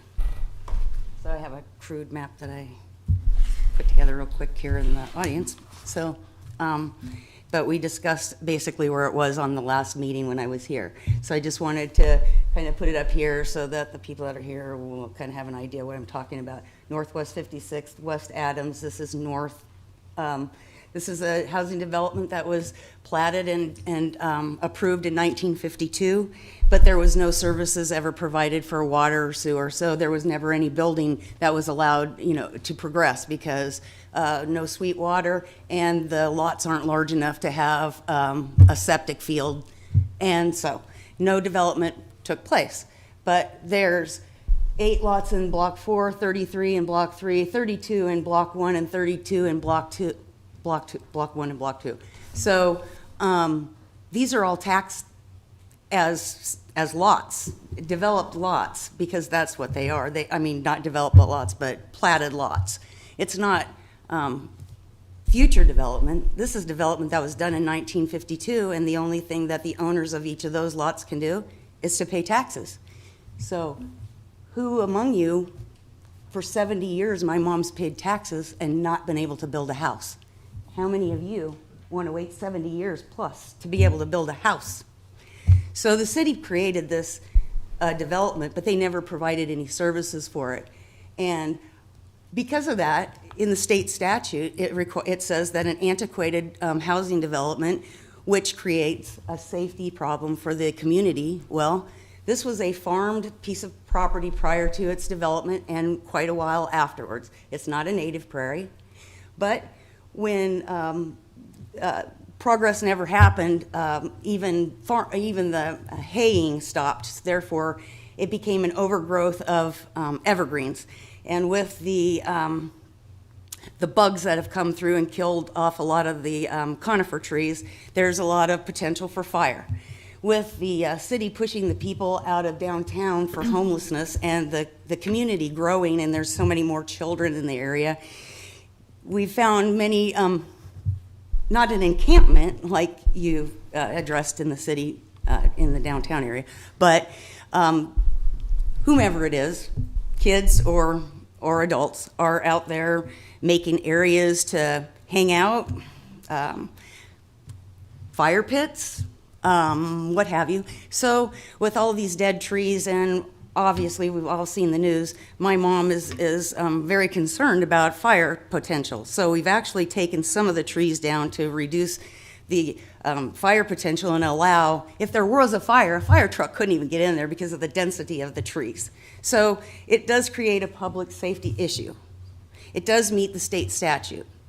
It meets the state statute in 3 ways, and I'm not going to go over those right now, but I did want to update the record. I said that I had asked about annexation in February, so I just want to go over a quick timeline. July 23rd in 2020, I had a meeting with Ernie Castile, and I requested that time that I set up the meeting because I didn't have the ability to click on a piece of property and find out its age. So I couldn't do the blight study. But that's what I was doing. I was putting together the information to show that it actually meets the blight criteria when I went there, and I asked to have a blight study. I was informed that a blight study was in progress in the area, but it was only up to Northwest 56th Street. It did not include our housing development. So I actually requested that it be included. And so part of the problem there is it's when the Heartland Homes made this housing development here, we allowed a sewer to be put across our property. And instead of the entire housing development being brought into the city and annexed into the city, only a portion of it was, and up to about here. So therefore, this blight study includes just a portion of the housing development, all the other issues that are outstanding with the problem with no city services, therefore no building ability still exists. And without the blight designation, there's no way to address the issues here. The city can't come in and do the city sewer and water and the streets because you don't do it that way anymore. You don't do special assessments. It's all done by the developer. And there is no developer. The developer sold these properties at the state fair in 1952. So there's no bond and there's no solution to the people who own these lots. Other than if you blight the property, then there's action that can be made to bring it in so it's developable. The second thing quickly is I was proposing a 55 and older development here. That would include veterans, people with low income. I was really disappointed when I left the meeting because after I spoke, you spoke to the city officials and they talked about urban gardening. I had a proposal for urban gardening. They talked about the bike trail, had the bike trail. However, the city wants to take another 17 feet because they've changed the right-of-way for the street, then it would be another 10 feet. And we're already limited because this is already developed. It's not a piece of property that we can go in and change everything because we don't own all the lots. So we don't have the power to change it. However, I did provide, on 9/2, I also had a meeting with Ernie, Dallas, Rachel, and I spoke to Breon also. And I also requested that the city annex the property in and that I be included in the blight study. So I heard nothing. So then December, I provided 3 proposed development plans because that's what they said the next step would be. So I provided those 3 plans and I heard nothing. February 26th and 27th, I emailed Ernie and Breon and I requested a meeting be set up so that we could move forward on this. March 16th, I requested it again. I haven't heard anything, so I called the ombudsman and I haven't even gotten an email back from the ombudsman.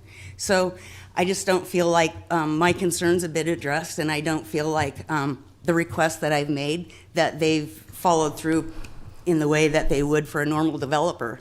So I just really quickly wanted to say that the runoff issues and things that some of the people have great concern are valid. But there's many, many planning issues that you can do to resolve that. First of all, there's a pond, so you have a retainage pond so that it retains the water instead of it drains off. You can use mitigation, such as you can have cisterns to collect your runoff from your gutters. You can use pavers instead of concrete. So you don't have as much water runoff to begin with. You don't have as much reflective, sun. Anyway, I addressed a lot of these issues with my plan that I brought forward as a concept plan, and I just felt really ignored when I left because a lot of these things that you all think are important, I actually addressed in my plan. And so I guess if there's any questions, if my time's already up, I would address it. Are there any questions? No. Okay. Thank you. Thanks so much. But my request is just that you wait so that we can include this, so that we can resolve the issue. And there's already lots that are ready to go. You don't have to wait the 2 or 3 years to go through the development process to get some low-income, valid low-income housing in the area. Thank you. Thank you. Is there anyone else that wishes to speak on this item? Okay, I would then invite city staff to come back up to provide a rebuttal.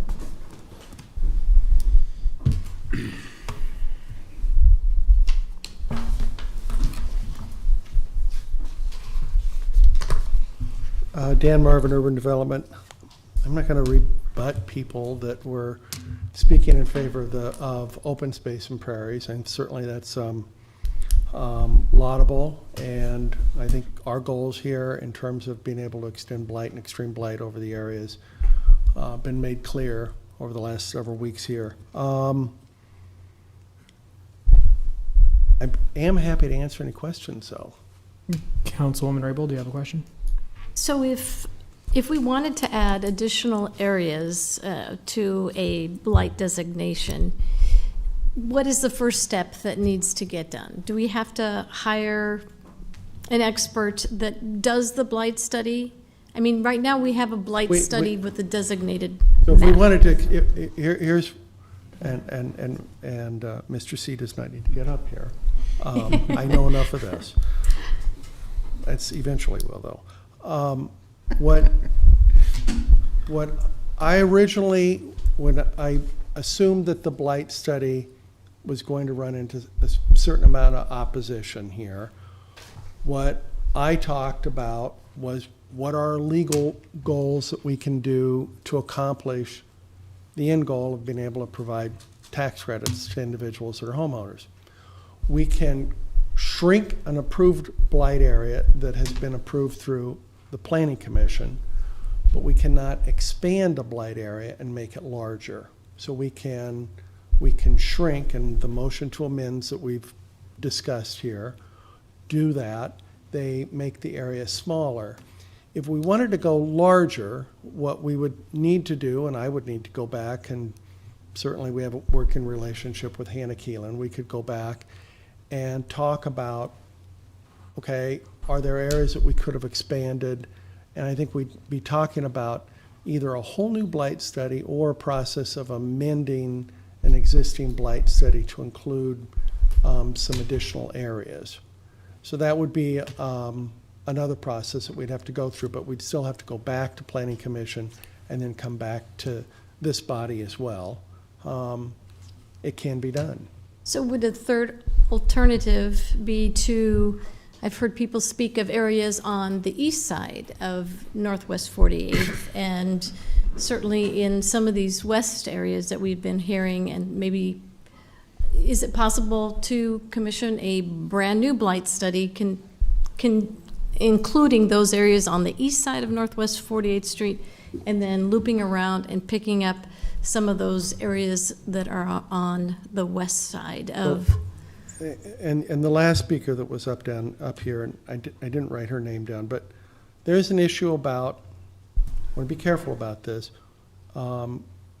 is that we can, in all likelihood, blight outside the city's corporate limits, but we can't divide taxes outside the city's corporate limits. So the individual that was up here earlier, her property is outside the city's corporate limits. So if we're talking about tax increment financing, which is several steps down the road here on that particular property, it needs to be annexed and brought into the city limits. At that point, then we'd have the eligibility to be able to divide. And I think there's two questions here. There's a question of blight. Does the property meet the standards of blight? And I'm not going to portray myself as an expert on what is the state statutes of blight. That's why we hired Mr. Keelan to do that. But the second question is extreme blight. So would some of the properties be eligible that you're talking about that would be east of Northwest 48th Street? Maybe, maybe not. I know when we originally drafted a graphic that looked at the city entirely, Kurt put together a map and said, these are areas that have not been blighted, but would qualify under the category of extreme blight. And in that particular iteration of that map, it did not include properties east of Northwest 48th Street. So we can certainly go back and relook at that, but we have looked at those properties in terms of whether they'd qualify under the state statute for the $5,000 tax credit. East of Northwest 48th Street, we don't have a map that shows that, as of now, but we can go back and look at the data. Thank you. Councilman Cho? Withdraw my request for questions. Okay. Are there any? So right now it's just the council that asks questions, but one of the questions that I'm going to come back to your concern in a second. Councilman Washington, did you have any questions? I don't have any questions right now, thank you. One question that I have is if you would be willing to meet with, I'm blanking on your last name. Deanna, if you'd be willing to meet with Yes. Deanna. As a matter of fact, your name came up with Ernie after the last time you came down, and I apologize that we haven't emailed you, but yes, we would absolutely be willing to meet. Perfect. So maybe if the two of you could set up a time to meet, to get something scheduled on the books before we adjourn today, that'd Sure, be great. sure.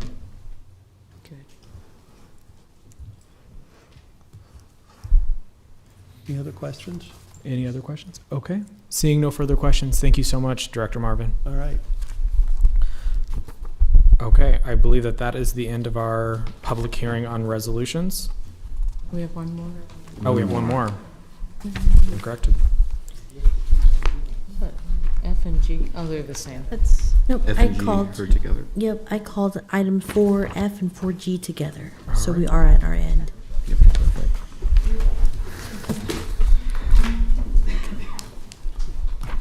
So we're going to start back at the top with voting on resolutions. The first one will be about pending claims. And then at the end of our voting session for public hearing will be, we had the extremely blighted 9 Mile Prairie corridor. Item 4A is accepting and approving the report of new and pending claims against the city for July 1st through July 15, 2021, introduced by Washington. So moved. Second. Moved and seconded by Councilwoman Ward. Any discussion? So, Mr. Chair, so Councilman Cho. we're voting to accept the report presented by legal on all claims that have been made against the city. Correct. This is just a report. Correct. So this would essentially be accepting the denial of the claim to the person that spoke earlier. Any further discussion? Okay, seeing none, may we please do a roll call? Oh, Councilwoman Washington? I would like to address Ms. Stinson. Thank you for coming forward and talking and sharing what is obviously an incredibly painful episode in your life. I have not seen a request so large. 2.7 million is quite large. And though I don't know the details except for what you read on the case, it does appear to be something that is much weightier than what we typically deal with here, and something that really will require a much closer look. I am not asking you to do anything, I'm not advising you to do anything, but it would be impossible for me to overrule our law department on this issue because of the weight of the case that you are making this evening. I'm not saying that it's not impassioned. I'm saying that I am not a judge or a jury on something so dense with legalities. Any further comments at this time? Okay, seeing none, may we please call the roll? Schob, Yes. Ward, Yes. McGinnis, Yes. Raybold, Yes. Beckius, Yes. Washington, Yes. Bowers. Yes. Motion carried 7-0.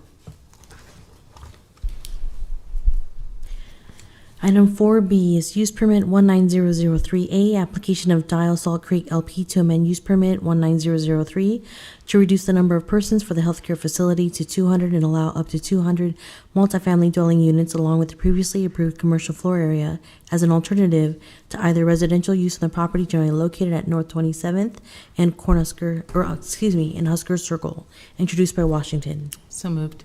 Second? Moved and seconded by Raybold. Any discussion? Seeing none, may we please do a roll call vote? Raybold, Yes. Washington, Yes. Ward, Yes. Schob, Yes. Beckius, Yes. McGinnis, Yes. Bowers. Yes. Motion carried 7-0.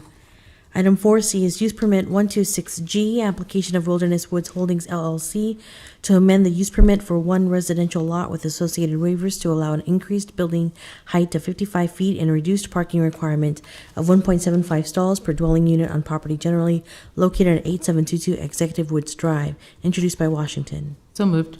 Second. Moved and seconded by Councilwoman Ward. Any discussion? Seeing none, may we please do a roll call vote? Beckius, Yes. McGinnis, Yes. Raybold? Yes. Schob? Yes. Ward? Yes. Washington? Yes. Bowers? Yes. Motion carries 7-0. Item 4D is approving the amendment number 1 to the Yankee Hill Road Street Improvements Agreement between the City of Lincoln, Chateau LLC, and Lincoln Federal Bancorp to design and construct a right turn lane in the eastbound lanes of Yankee Hill Road, introduced by Washington. So moved. Second. Moved and seconded by Councilman Beckius. Any discussion? Seeing none, may I please do a roll call? McGinnis? Yes. Ward? Yes. Raybold? Yes. Washington? Yes. Schob? Yes. Beckius? Yes. Bowers? Yes. Motion carried 7-0.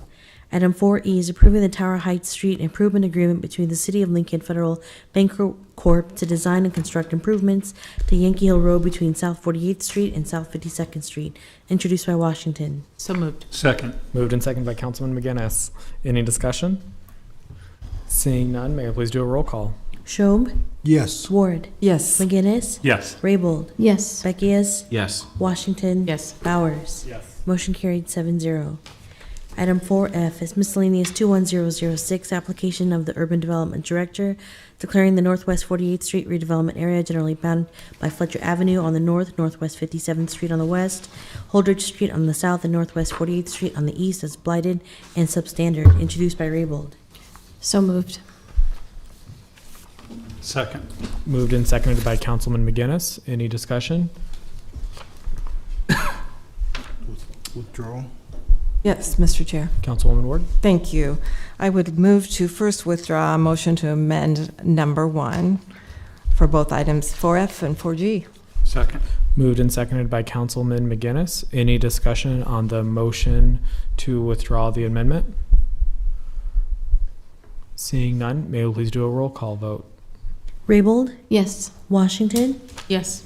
Ward? Yes. Schob? Yes. Beckius? Yes. McGinnis? Yes. Bowers? Yes. Motion carried 7-0. So now back to the main motion.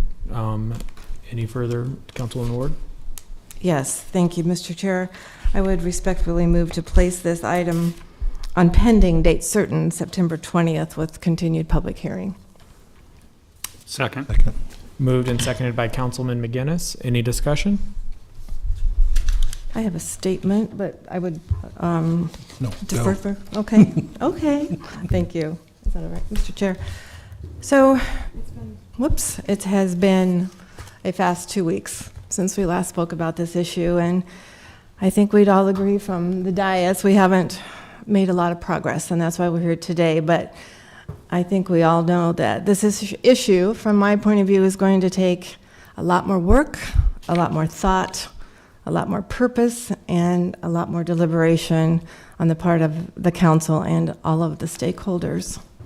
There is a lot of confusion and some contention, as was also stated today, and clearly the resolution as introduced is just not working in our community. We've heard a lot in the last few weeks from those who live near and support the 9 Mile Prairie, and also we've heard a lot from those who support affordable housing and market rate housing, and sometimes they're the same people. And so for me, it's also what's best for Lincoln, of course. I think we all want that.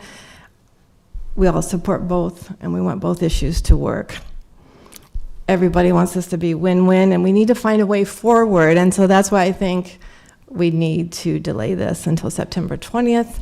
That will also allow our comprehensive plan, public meetings to begin again, and for us to take public input, and it will coincide much better with that process. This agenda item it will also give us time to make sure it folds into the climate action plan. This issue can be and it needs to be win-win. It's going to take some more compromise, and it's going to take some more give and take than this council has seen. It needs to be thoughtful, it needs to be purposeful, and it needs to be deliberate, and to me it needs to be slowed down.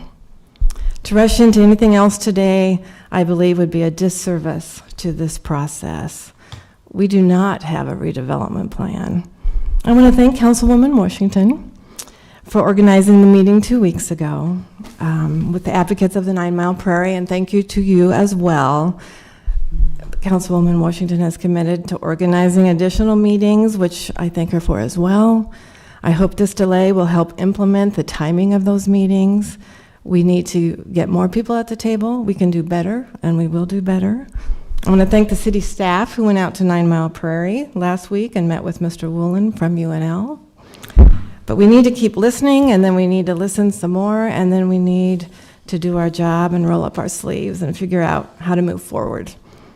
I am also proposing this delay so we can include the rest of our council colleagues, especially Councilman McGinnis and Beckius, who have expertise in land development, Councilman Shobe, who has longevity on the council and has some experience with negotiating these types of compromise. Go Benny. But we do need to coordinate these efforts and keep moving forward. You know, one of my guideposts in public service, which has been over decades, and I learned from some people who are here today, if you're not willing to give up something, you're going to learn to settle for nothing. So I just plant that seed for everybody who's involved in this issue. This delay, I know, is longer than some people wanted and shorter than others have desired, but I still believe it's the right thing to do. We have to continue our due diligence, and we have to continue this dialogue. The delay provides us the time frame given people's summer schedules, getting more people at the table, and once again, including all of the council's expertise as we move forward. So I respectfully ask my colleagues to support this motion to delay until September 20th, date certain, and with another public hearing. Mr. Chair, thank you very much. Thank you so much. Councilwoman Raybould. I want to thank Councilwoman Ward and Washington for their efforts to bring people together to discuss this very important issue.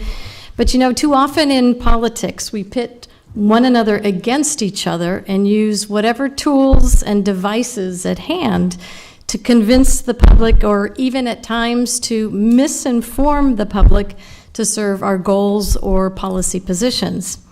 I certainly want to thank the folks for weighing in on this important issue with their comments and their emails and their passion. But I have to note and assure everybody that's out there listening that we are not tearing up 9 Mile Prairie. We're not digging it up. That's not on the agenda. And we want to assure people that we are going to protect 9 Mile Prairie. What I have found in my years of public service, that most of the time we agree on the core matters more than what we disagree on the minor stuff. This is certainly true in business as well. So here's what we all agree on. Number one, we want to preserve and protect 9 Mile Prairie. Number two, we all support increasing our housing stock, and in particular, affordable housing and workforce housing. Number three, we agree that we must all be conservationists if we hope to preserve and protect our planet. And number four, we all agree that we must encourage more affordable housing. You know, there is no reason why a city that has created more than 150 miles of magnificent trails and is recognized as a top 10 city in the United States for doing so, that we cannot accomplish the coexistence, and Ken Winston said, co-creation of affordable housing and preserving our natural prairie. We certainly are not adversaries on this issue. We are allies and advocates of both, as they are not mutually exclusive. It has been requested that a delay is necessary so that this issue can be further explored, and I am willing to support this, although, I have to be very honest, I am not sure why, when the Lincoln Airport Authority has already requested that this land be surplus prior to the 9 Mile Prairie Environ study. Lincoln Airport Authority did agree to wait until this study was completed. However, to be honest, not much has changed.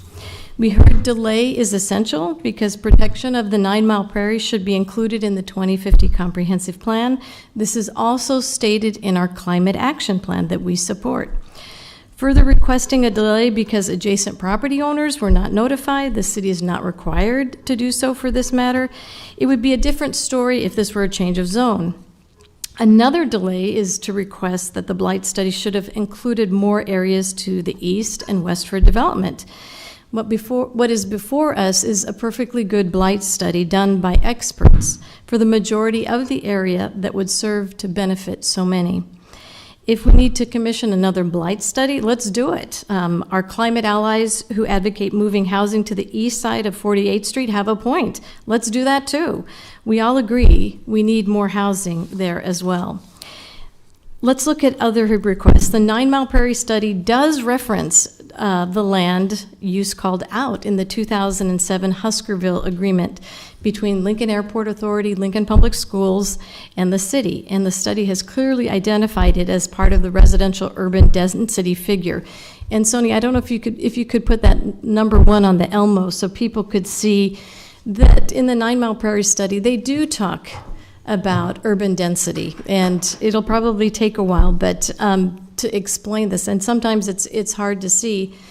But on this drawing, if you zero in on the blue circle on the right, that's Bowling Lake. And then if you look just to the left of it, and you can see the green area that looks like a straight line, that's along Cummings Road, and that's just across the street from Arnold Heights Elementary.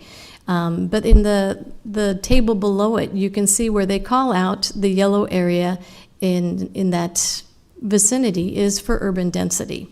So I just wanted everyone to be mindful that it has been called out and included and acknowledged in the 9 Mile Prairie study that this is urban density.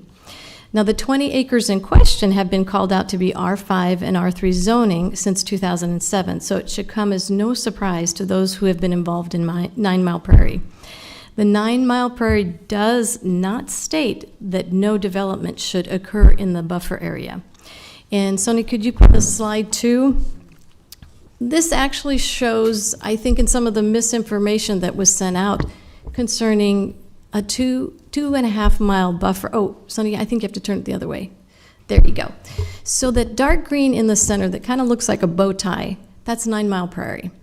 And earlier they said we need a 2.5 mile buffer zone. Well, that 2.5 mile buffer zone includes all of Arnold Heights, it includes all of Air Park, and it includes about a third of our existing airport.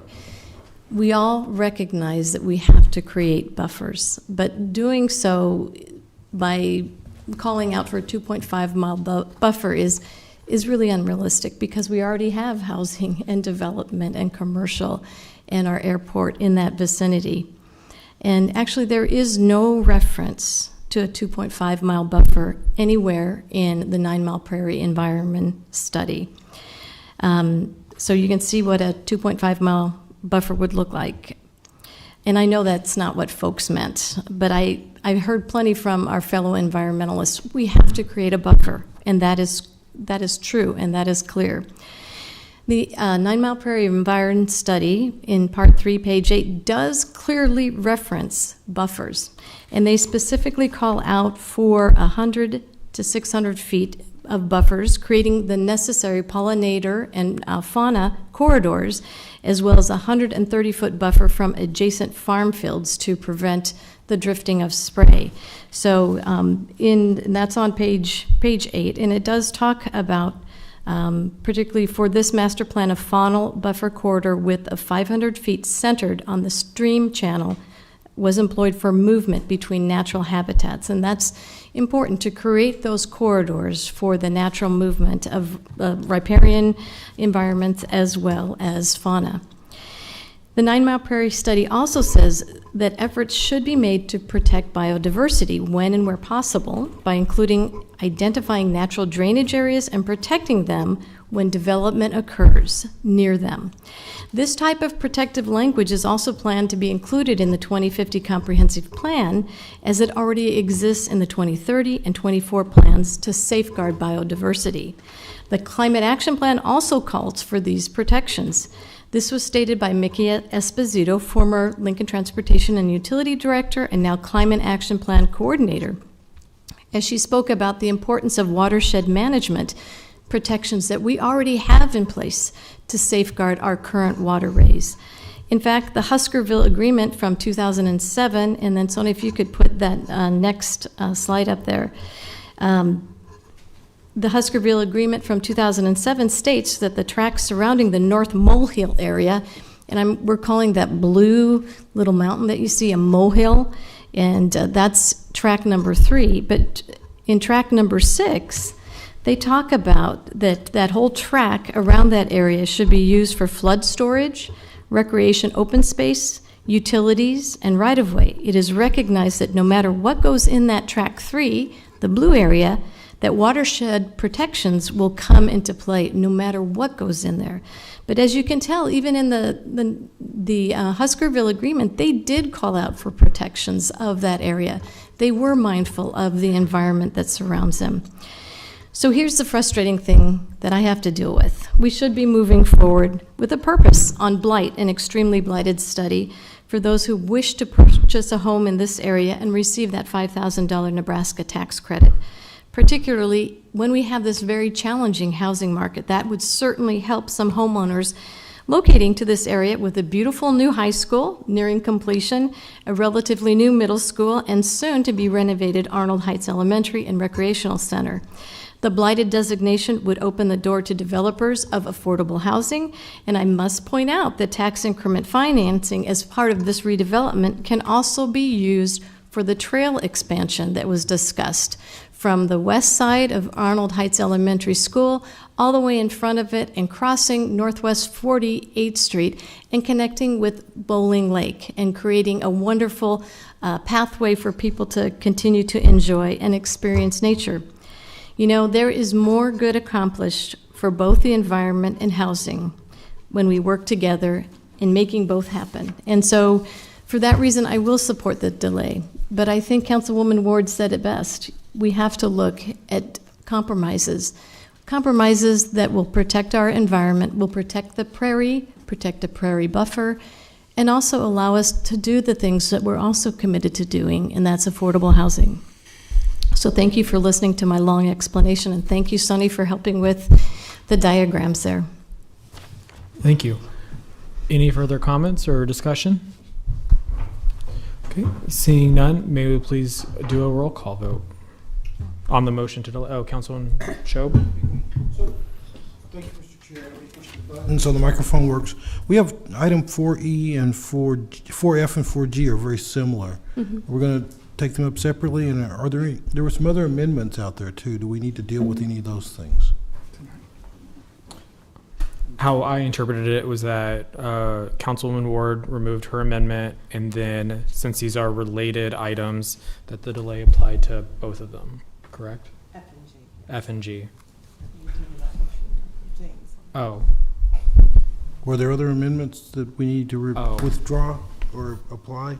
What happens if we put this on pending with date certain? Does one vote take care of both of these agenda items?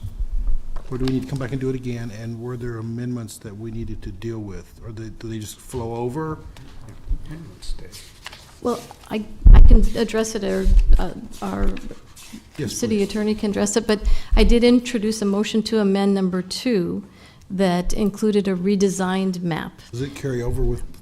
that it should carry over. Let's just, I guess, make clear where we're at so we know what we're voting on. Again, Tim C., City Law Department. Motion to amend number 1 was withdrawn, so that's not on the table anymore. What we have is a motion to delay. I understand there are other motions out there proposed. I don't know that any of them have been offered at that point. Is that a fair, I guess I would look to the clerk. Have any other motions been made, any other motions to amend? No, not initially offered. They're just So out there are there. ideas out there, but nothing has actually been moved by any council member at this time. Correct. Then I think the answer is we simply need to vote on the motion to delay. If we want to make it clear from both the introducer of that as well as the second that it is a motion to delay both 4F and 4G, that probably needs to be clarified on the record, but I think that's what's pending before the council at this point in time. Does anyone see it differently? I just want to clarify that motion to amend number 2 has not been withdrawn. Has it been offered? Hasn't been offered? That means it's out there. It's out there, but It's out there. Mr. Chair. Yeah, and Councilwoman Ward. thank you. And thank you, Mr. C. And just to clarify one more time, I believe when I offered my delay, date certain with continued public hearing September 20th, if I didn't, I want to make sure to clarify, thank you, Mr. Counselor, items 4F and 4G are offered together. Thank you. With continued public hearing. With continued public hearing. Okay. Date certain, September 20th. Items 4F and 4G. So then that was moved, and I believe Councilman McGinnis seconded Yes, it. and I'll accept that. Perfect. Any further discussion? Nope, I'm happy. Awesome. Thank you, Councilman Shob, as well. Can we please do a roll call vote? Raybold? Yes. Washington? Yes. Ward? Yes. Schob? Yes. Beckius? Yes. McGinnis? Yes. Bowers? Yes. Motion carried 7-0. And I have received a motion or a request to take a break, so we will take a recess for 15 minutes, and we will come back at 7:55.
All right. We're going to reconvene our meeting, and we'll go ahead and start with the next item. Of course. Did I steal that? Our next item is Section 5. It's our public hearing, ordinances, second reading, and related resolutions. I'll be calling items 5A, B, and C together. Annexation 21003, application of Rokeby Holdings LTD to annex approximately 48.06 acres more or less, including the adjacent right-of-way in South 70th Street on property generally located at South 70th Street and Rokeby Road. And the related change of zone 21022, application of Rokeby Holdings LTD from AG Agriculture District to R3 Residential District to R5 PUD Residential Planned Unit Development with associated waivers generally located at South 70th Street and Rokeby Road. And also the related change of zone 21023, request of Rokeby Holdings LTD from AG Agriculture District to R3 Residential District for approximately 6.7 acres on the property generally described on portion of Lot 29 located in the northwest quarter of Section 34-9-7. Good evening, council members. Mike Eckert with Civil Design Group, 8535 Executive Woods Drive here in Lincoln, Nebraska, representing Rokeby Holdings, Inc. To bring you up to speed on this project from probably not much more than you may have read in the staff report, except for some evolving details on the property. This is part of a community unit plan. This land here was part of a community unit plan that covered 260 acres from Rokeby Road at 70th Street clear over to 81st Street. And this is an area of the property that was originally shown in the community unit plan for multifamily. And we are just getting close to putting lots on the market on the south side of Rokeby here. And before doing so, and in discussions with the planning department, and somewhat led by the location of a new high school down here, we worked with planning and decided it might be nice to do a PUD overlay that would allow not only the multifamily, but some commercial uses, given that change. And so today, this is the limits of what we're annexing and would be within the PUD. There's a high likelihood we will extend it here eventually down to the LPS land.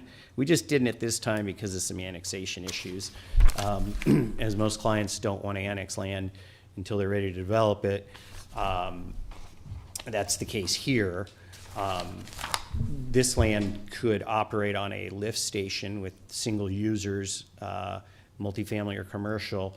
We're waiting for a sewer to come up from the west. But we felt it was important to, and our client felt it was important, to do this planned unit development before we sold any houses adjacent to it, so that we were on the record with what we were doing. It showed multifamily in the PUD, but now it will, or in the community unit plan, but this PUD will now allow multifamily and commercial uses.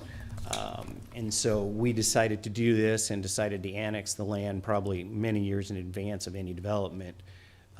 Again, just to be completely transparent, and that any potential home buyers here in the Grandview 10th edition and the other editions that we do know exactly what the options are for, you know, that green space land that sits behind houses, and people aren't always sure what's going to happen. So we have full staff report, went through the planning commission, and there's multiple changes of zone that needed to be done based on some existing zoning. And so all three items are before you, and we would request your support. Are there any questions at this time? No. Seeing none, thank you so much. Is there anyone else that wishes to provide comment on this item? Seeing none. Any questions for city staff? Perfect. Awesome. Seeing none, we'll go ahead and move on. We'll go on to Section 6, ordinances and related resolutions with the action only. Appeal by Royce Mueller of Planning Commission approval of special permit 14003A to allow for the expansion of the existing special permit for planned service commercial to allow for an additional approximate 21,000 square feet of commercial floor area on property generally located at South 70th Street and Pine Lake Road. Introduced by Ward. I'm sorry. So moved. Second. Moved and seconded by Councilman McGinnis. Any discussion? Councilman Shob. Thank you, Mr. Chair. I thought we were waiting for some more information, and would it be possible for the applicant to come up and help me understand a little better what's going on here? Yep. Come on up, Mr. Mueller. Would you please just state your name and address for the record, please? Royce Mueller, 6730 Ann's Court. I live in Country Meadows. And either I'm a glutton for punishment or third time's the charm. I did give you a copy of this statement, so I'm not going to just repeat it all. As you know, I've presented my position and that of Country Meadows already. But I did want to clarify some things that were discussed at the last time I was up here presenting to the City Council. And one was that I mentioned an agreement that came up in the past presentation that was really not given any credibility by the City Council or by the City Attorney. I believe he stood up and said that he was not aware of any agreement and that the city would not have done that. But the truth is, as I reviewed back through Country Meadows files, that multiple meetings with Mayor Wesley and City Council members were instrumental in developing a compromise in which the mayor announced to the public on November 30th, year 2000. I had talked with several of the neighbors who attended those meetings, and one was here earlier, but fortunately she had to leave. At the time, Mayor Wesley went on record saying that he would veto any additional development in the sub-area, and the City Council Chair, Mr. Cook, also stated specifically that he wanted all future council members to remember the pledge not to allow any additional commercial development in the sub-area. This was documented in the papers in the year 2000. Later, we know times change, developments occur, big areas need to be filled. And so it became kind of an ongoing battle. There was a letter from Dr. Mike Eppel representing a coalition of homeowners in that area. And once again, say no more commercial development. But I would like to point out that as a neighborhood, we are not obstructionists. When a new proposal came forward regarding the Lowe's development, we listened, we discussed, we worked with the developers, we compromised, and we supported the project, and that entire area was filled in. When Mr. Wackel came with his plan, we listened, we discussed, we compromised once again, supporting a smaller project in the residential zone of the sub-area plan. That plan, that size. We want to thank previous administrations of City Council for their support. We feel like the neighborhood of Country Meadows and the previous agreements need to be respected to prevent the potential sprawl of the commercial development adjacent to our homes, primarily from the corner of Pine Lake and 70th, either up to Highway 2 or further down the road. So if the proposal cannot just be denied, we would at least prefer to have a minimum delay until legal representation can be established and the proof that the agreements that were made may be valid. Councilman Shob, did that answer your question? Yes, it did. Thank you. Are there any further questions for Mr. Mueller? No, I do have a motion to amend to introduce, but I don't know if it's particularly relevant, depending on what Councilperson Shob is proposing. Bring it.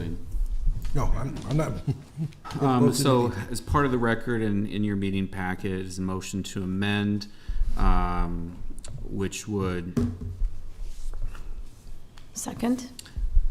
which would amend the screening requirements as required by the developer.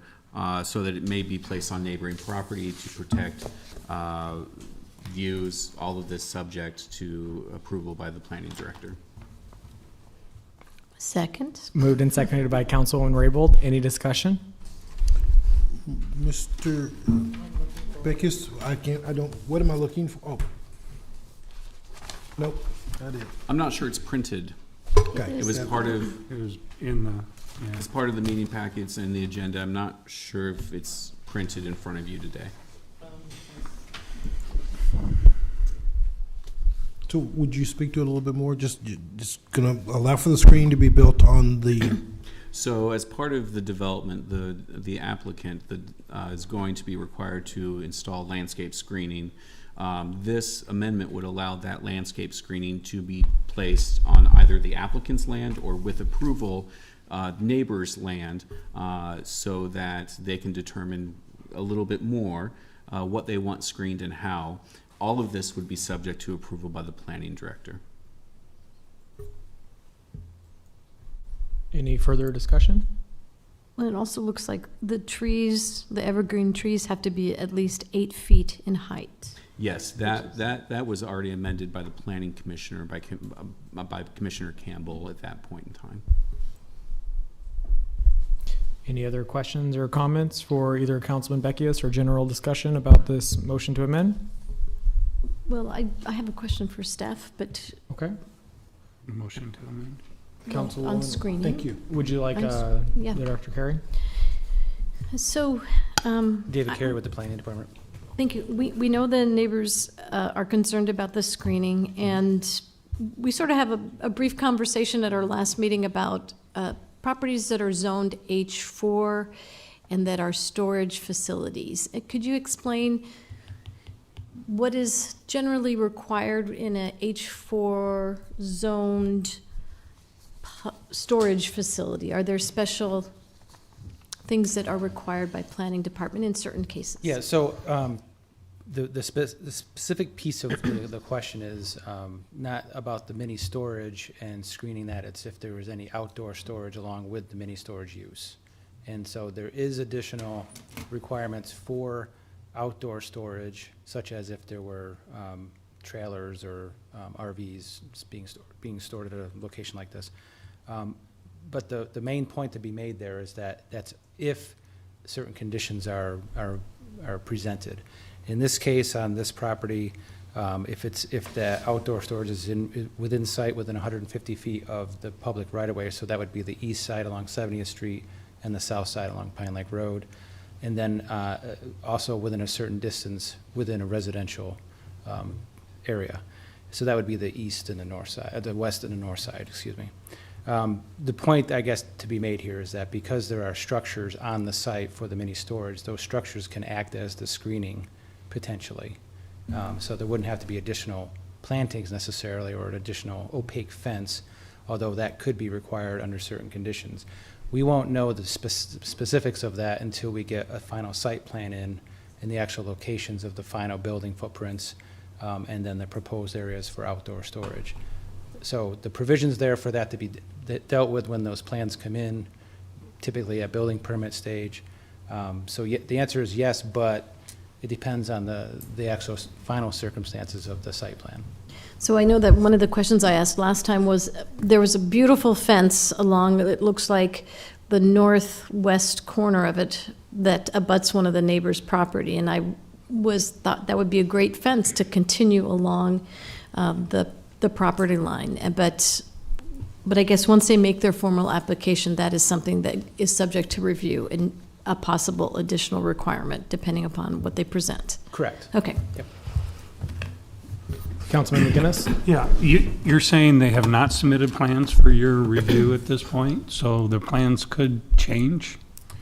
So what I'm specifically referring to, which is typical of these developments, is so the final location of the screening, especially in the sense of with the motion to amend where it might actually be on some private property, that all would be figured out at the time of the submittal of the final plan. The actual special use permit's been approved or been shown to you where the buildings are going to be and the size and the colors? They have a site plan with the special permit that's before us today, but there is a final step to get, a building permit, so they have to show the final screening. The screening, and that's when we review that information to ensure they're complying with that requirement. So you're saying that, and I was worried, earlier about height restrictions. So they've already submitted their plans and their sizes of their facilities? The special permit has a square footage number allowed, and the way that the lot has been portrayed as far as this process has been concerned, that they're showing one-story buildings, which is typical of the use, and the square footage would limit really the footprint of the buildings overall. So you can say for certain that they won't have a multi-story building on the site? I can't sit here and say that they will not submit something that is 2 stories in height, because if they technically could do that with the square footage that's allowed, but they have not represented that to date. So that would be the answer to that question. Okay.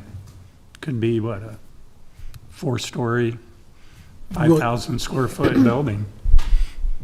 Is that a condition that we would have to add before we approve this? I think in speaking with city attorney's office, it would be appropriate and fine if that additional condition of approval was added in. That would be fine. What I'm saying is that there is no indication that they're going to do a multi-story building. Any further questions for Dr. Carey? No. Thank you. Seeing none, thanks so much. Does the council have any questions out of any other city staff? Councilman McGinnis? I had another question for Mr. Mueller. Mr. Mueller, because he asked, I think he asked for a delay at this point, correct? Yeah. And that was so for what again? Well, we wanted to know what our legal steps were if we do not pass here. You know, if the project was not denied, then we were going to hire an attorney to at least look at the project and decide what our choices would be, how would we present as a neighborhood. So that just takes time, you know, and Mr. Wackel's had 2 years from the time he said that he was, contacted about purchasing the property, and this has all kind of been a rush within the last couple months through the planning department meeting here. And then so we were just like for a little bit additional time. Plus the opportunity to visit with the mayors and review the notes of the mayor's discussions and the city council's discussions back in 2000 regarding the agreement that we had. That'd be all. Okay. Well, I'd like to make a motion that we delay this for 1 week. Second? Currently have a motion on the table. Oh, that's right, that's right. I Darn. forgot. I'm always. We have a like the motion second. to amend the screening. Yep. Do you want to withdraw that in order to vote on the? no, we're Okay, gonna- so we got that on the table. Any further discussion on Councilman Beckius's motion for the screening changes? Okay, seeing none, may we please do a roll call vote on Councilman Beckius's Motion to amend. motion to amend? Beckius, Yes. McGinnis, Yes. Raybold, Yes. Schob, Yes. Ward, Washington, Yes. Bowers. Yes. Motion carried 7-0. And then Councilman McGinnis? Yes, I'd like to make a motion that we delay this for 1 week. Second? Moved and seconded by Councilwoman Ward. Any discussion on the delay? I just would like to do this and check on a couple of other things, on the height restriction and a few other things, so. Did you want action only for the 1 week? Sure. Okay. Any further discussion on the delay? And I ditto Councilmember McGinnis's concern to put another condition on the height restriction. Perfect. Ditto. All the dittos raise their hand. Any further discussion on the motion to delay for a week with action only? All right, seeing none, may we please do a roll call vote? Beckius, Yes. McGinnis, Yes. Raybold, Yes. Schob, Yes. Ward, Yes. Washington, Yes. Bowers. Yes. Motion carried 7-0. Okay, item 6B is change of zone 21016, application of Tagle Hill LLC from R1 Residential District to H4 General Commercial District on property generally located at South 70th Street and Pine Lake Road, introduced by Raybold. So moved. Second. Moved and seconded by Councilwoman Ward. Any discussion on this? Should we delay this at the same? They're related. They're technically related. related. Yes. Do you want to delay it? I'm asking, should we? Yeah, let's go ahead and do that since we only did it for the first one. So introduced by Councilwoman Washington. Yes, please. Awesome. Second? Seconded by Councilwoman Raybold. Any discussion? Seeing none, can we please do a roll call vote? McGinnis, Yes. Ward, Yes. Raybold, Yes. Washington, Yes. Schob, Yes. Beckius, Yes. Bowers. Yes. Motion carried 7-0. So we're done with the sixes now?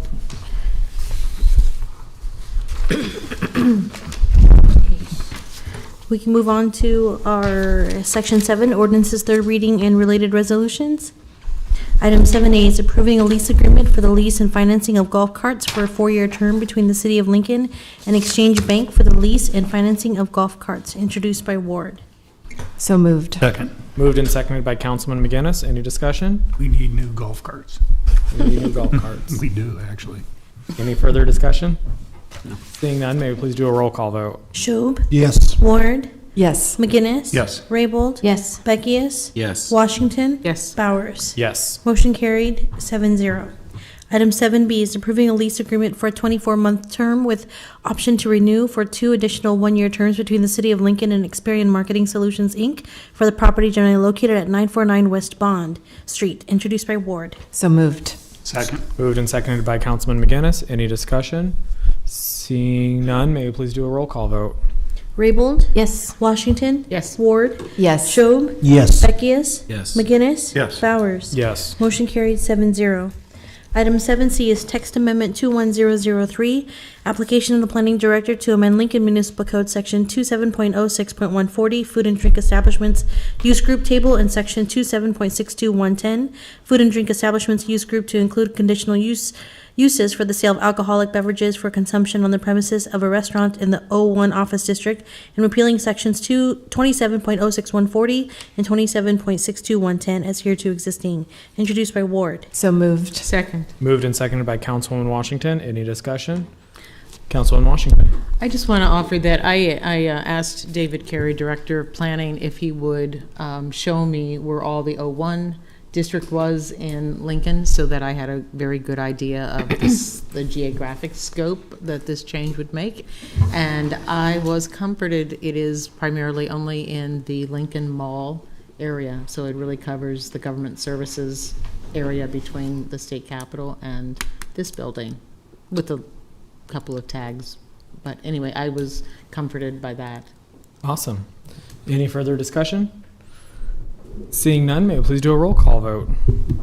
Beckius. Yes. McGinnis. Yes. Raybold. Yes. Schob. Yes. Ward. Yes. Washington. Yes. Bowers. Yes. Motion carried, 7-0. Item 7D is text amendment 21004, application of planning director to amend Lincoln Municipal Code Section 27.05.040, 27.06.020, 27.49.020, 27.62100, 27.62150, 27.63025, 27.63170, 27.64010, 27.72100, and 27.81010, to amend certain provisions of the zoning code and repealing sections 27.05040, 27.06.020, 27.49020, 27.62100, 27.62150, 27.63025, 27.63170, 27.64010, 27.72.100, and 27.81010, as hereto existing, introduced by Ward. So Second. moved. Moved and seconded by Councilman Beckius. I Any also would like to discussion? introduce the motion to amend on this issue to allow properties on or abutting or near a lake to also have the same unenclosed deck area, setback area waived. This was in your meeting packet, and I emailed each city councilor about this as well. Moved and seconded by Councilman McGinnis. Any discussion? Nope, we're all good. Seeing none, may we please do a roll call vote? Raybold. What? I'm sorry. Oh, yes. Sorry. Yes. Schob. Yes. McGinnis. Yes. Washington. Yes. Beckius. Yes. Bowers. Yes. Motion carried, 7-0. Main motion? Main motion. And we are on the main motion. Any discussion on the main motion? Okay, seeing none, we've already had that moved and seconded. May we please do a roll call vote? Raybold. Yes. Ward. Yes. Schob. Yes. McGinnis. Yes. Washington. Yes. Beckius. Yes. Bowers. Yes. Motion carried, 7-0. Item 7E is text amendment 21004, application of planning director to amend Title III, design standards for zoning regulations by amending Chapter 3.50, design standards for screening and landscaping, Section 7.1, to restore a provision that was included in the version voted on by Planning Commission by inadvertently left out of the City Council adopted version of the chapter, and repealing Section 7.1 of Chapter 3.50 as hereto existing, introduced by Ward. So moved. Second. Moved and seconded by Councilman Beckius. Any discussion? Seeing none, may we please do a roll call vote? Washington, Yes. Ward, Yes. McGinnis. Yes. Raybold, Yes. Beckius, Yes. Schob, Bowers. Yes. Motion carried 7-0. Item 7F is change of zone 21019, application of the planning director for a change from R6 residential district to P public use district on property generally located at 1203, 1211, 1219 C Street, and 1226 and 1236 South 12th Street, and 1204, 1210, and 1220 B Street, introduced by Ward. So moved. Second. Moved and seconded by Councilwoman Raybold. Any discussion? Seeing none, may we please do a roll call vote? Ward, Yes. Beckius. Yes. Raybold, Yes. Washington, Yes. McGinnis. Yes. Schob, Yes. Bowers. Yes. Motion carried 7-0. Item 7G is change of zone 21020, application of the South of Downtown Community Development Organization from R6 Residential District, R7 Residential District, R8 Residential District, O1 Office District, B3 Commercial District to R6 PUD Residential District, R7 PUD Residential District, R8 PUD Residential District, O1 PUD Office District, and B3 PUD Commercial District with the development plan, which proposes to modify standards of the underlying zoning district on property generally located between A and H Streets and 10th and 17th Streets, introduced by Ward. So moved. Second. Moved and seconded by Councilwoman Raybold. Any discussion? Councilwoman Raybold. I would like to introduce a motion to amend number 1 by replacing the South of Downtown Innovation PUD description, which appears on pages 8 through 6 of the Planning Department Summary Report attached and incorporated by reference by Section 6 of Bill number 21-72 with the attached amended South of Downtown Innovation PUD description. Second. Seconded by Councilman McGinnis. Any discussion on Councilwoman Raybold's motion to amend? Councilwoman Raybold? Well, there was a lot of discussion by different neighborhood associations and their concern. So the reason for the request, number 1, to further define explicitly retail sales and personal services uses within the meaning of the PUD. And number 2, to add exemptions to exempt and prohibit pawnbroker, tobacco specialty store, and delayed deposit services uses from the allowed retail uses within the area of the PUD, particularly with the underlying residential zoning. And number 3, to require screening from adjacent residential use when outdoor restaurant seating occurs within the PUD. Any questions or discussion about Councilwoman Raybold's motion? Councilman Schob? Hi, thank you, Mr. Chair. I'm reading the motion to amend, and number 2 says to exempt pawnbrokers. Is that the correct language? To exempt their ability. Yeah, our ability to be there. Exempt meant something different to me. I'll make sure. We're saying no pawnbrokers, no tobacco vendors, and no delayed deposits. Correct. Okay, that's what I wanted to, Okay. yeah. The same way. Any further discussion on Councilwoman Raybold's motion to amend?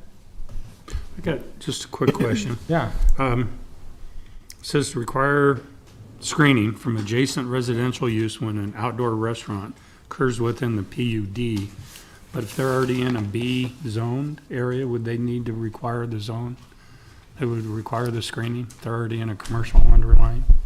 No? No? Okay. No? Just in the currently B zoned area. Remember, not everything we're talking about is zoned B3. But if there's a adjacent residential, then there has to be screening. David? The intent was to. Are we overthinking this? Maybe, no. So the change in the language, let me just make sure I'm getting to the actual change in language that we're talking about, is for conditional uses. The following conditions apply to all properties except those with an underlying B3 zoning designation, which may operate under the regulations of the B3 zoning district in Title 27. So what we're saying is that in the areas of B3, which are limited in this plan unit development area, the B3 zoning regulations as they exist today would effectively govern. So we're just saying that what could happen today would still happen.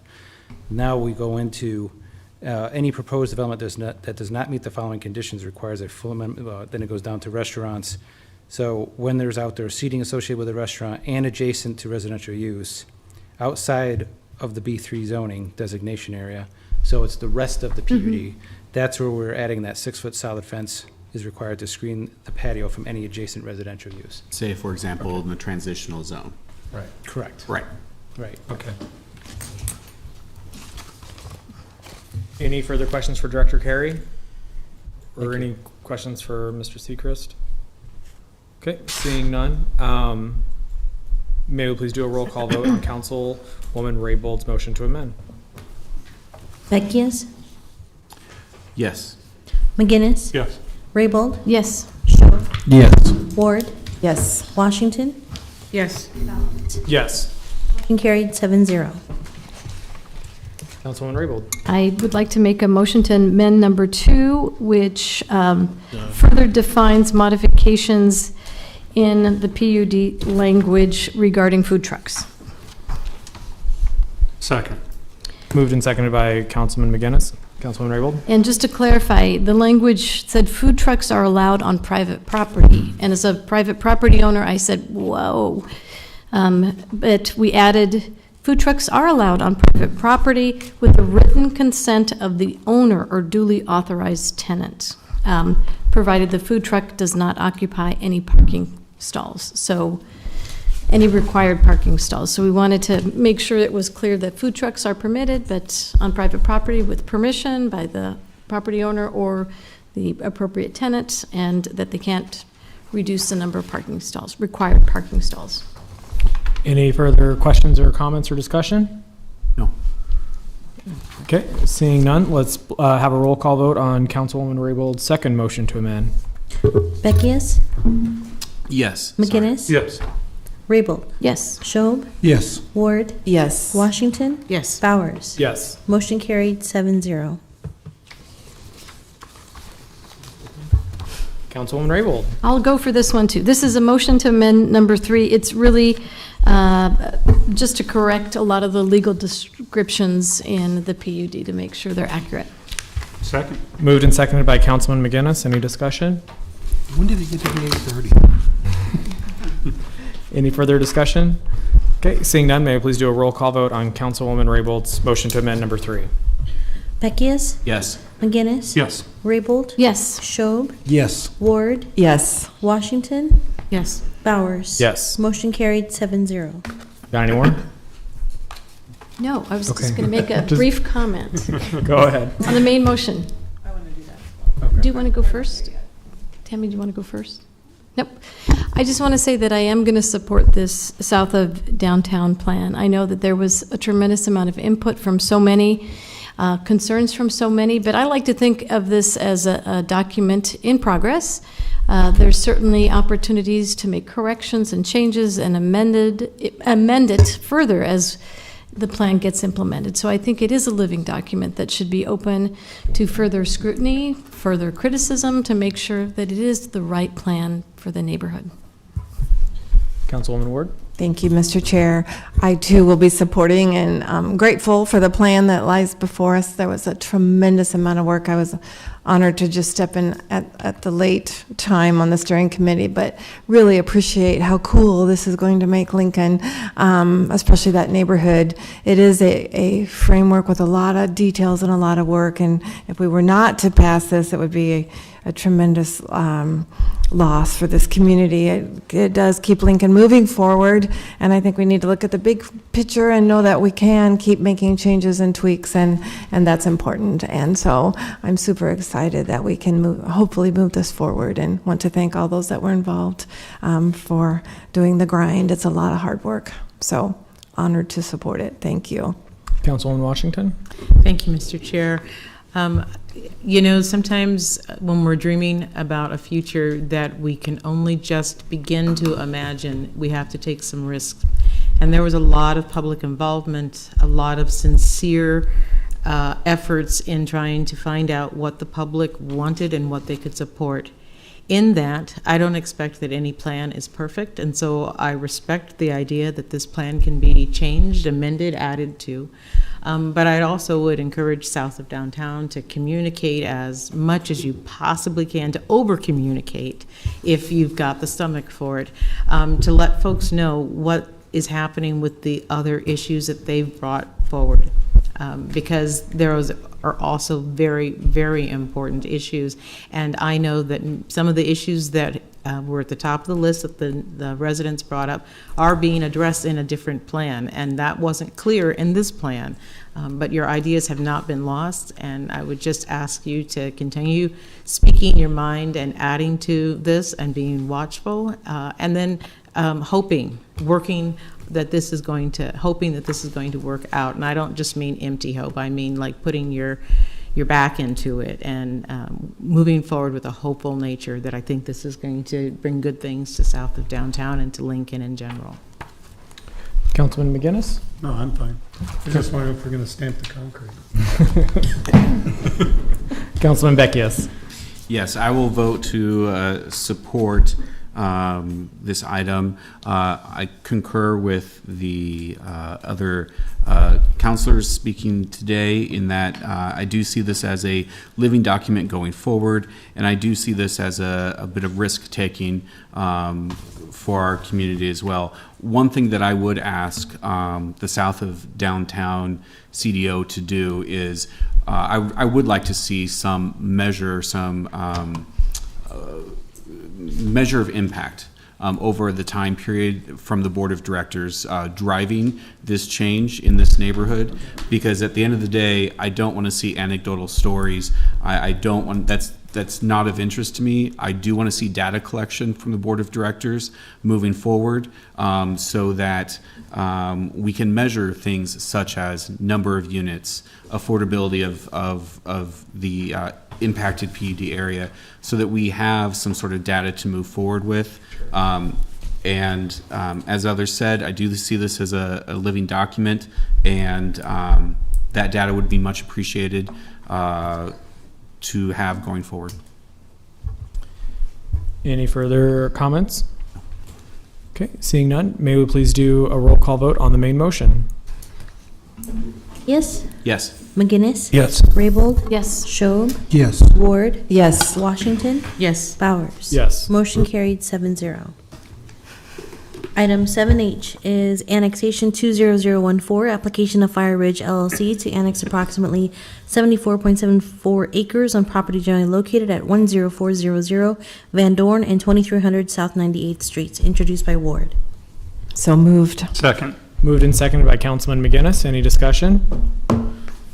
Seeing none, may we please do a roll call vote? McGinnis? Yes. Ward? Yes. Raybold? Yes. Washington? Yes. Schob? Yes. Beckius? Yes. Bowers? Yes. Motion carried 7-0. Item 7I is change of zone 20038, application of Fire Ridge LLC from AG Agriculture District to R3 Residential District on property generally located at 10400 Van Dorn Street, introduced by Ward. So moved. Second. Moved and seconded by Councilman McGinnis. Any discussion?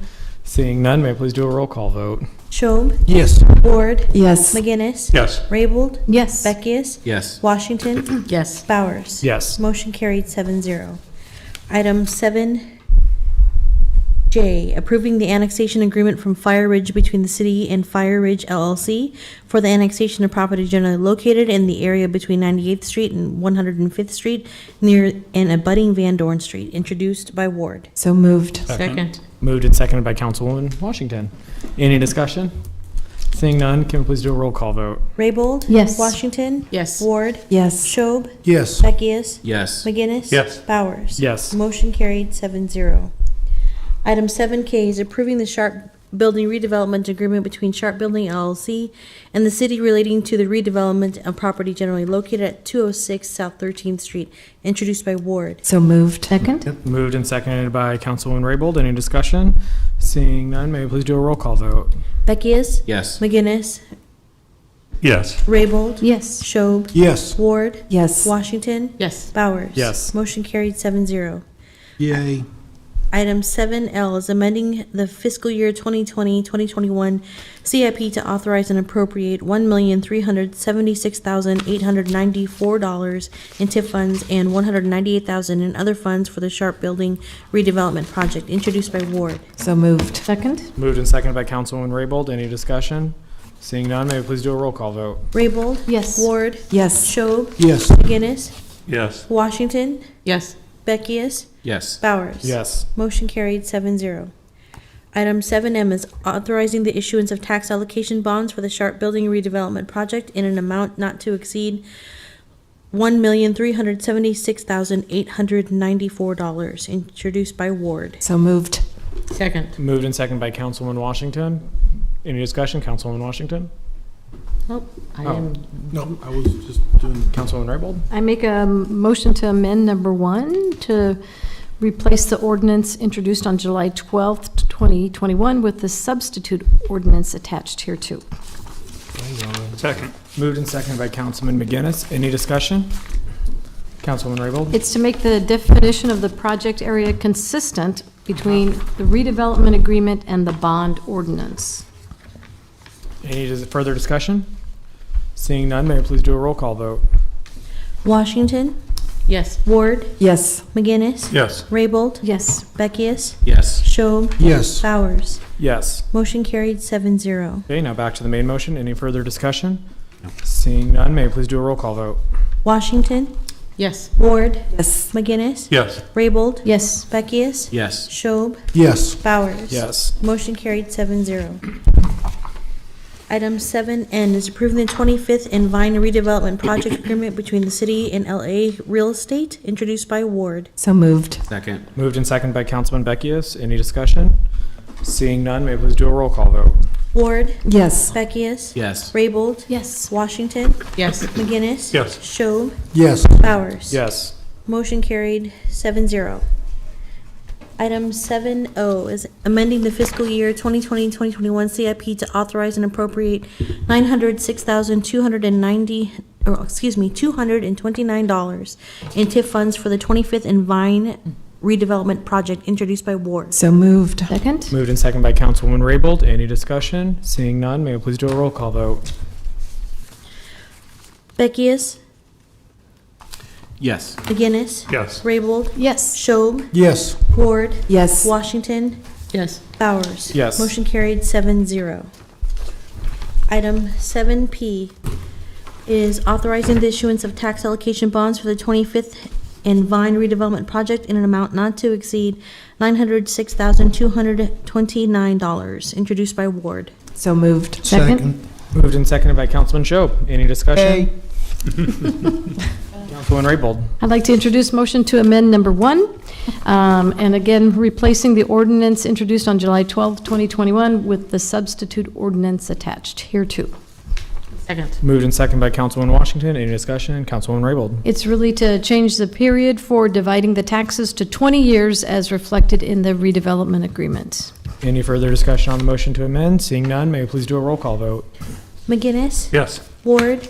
Yes. Raybold? Yes. Washington? Yes. Schob? Yes. Beckius? Yes. Bowers? Yes. Motion carried 7-0. Now back to the main motion. Any further discussion on the main motion? Seeing none, may we please do a roll call vote? McGinnis? Yes. Ward? Yes. Raybold? Yes. Washington? Yes. Schob? Yes. Beckius? Yes. Bowers? Yes. Motion carried 7-0. I know. Item 7Q. Just kidding. 8. Resolutions, first reading. Are items 8A through 8G. And those are, also have requests for action on August 23rd.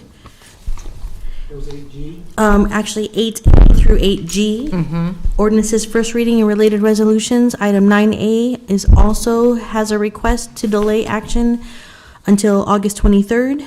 And then our pending list items are items 10A through 10C. Okay, today is a public comment session. Anyone wishing to address the council on a matter not on this agenda and not plan to appear on a future agenda may do so at the open microphone session. Individuals are allowed a total of 5 minutes to speak regardless of the number of topics.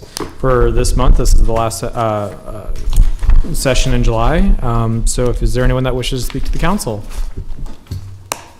Okay, seeing none, I would ask for a motion to adjourn. I move we adjourn. Okay, moved by Councilwoman Washington, seconded by Councilwoman Raybold. Any discussion? Seeing none, can we please do a roll call vote? Yes.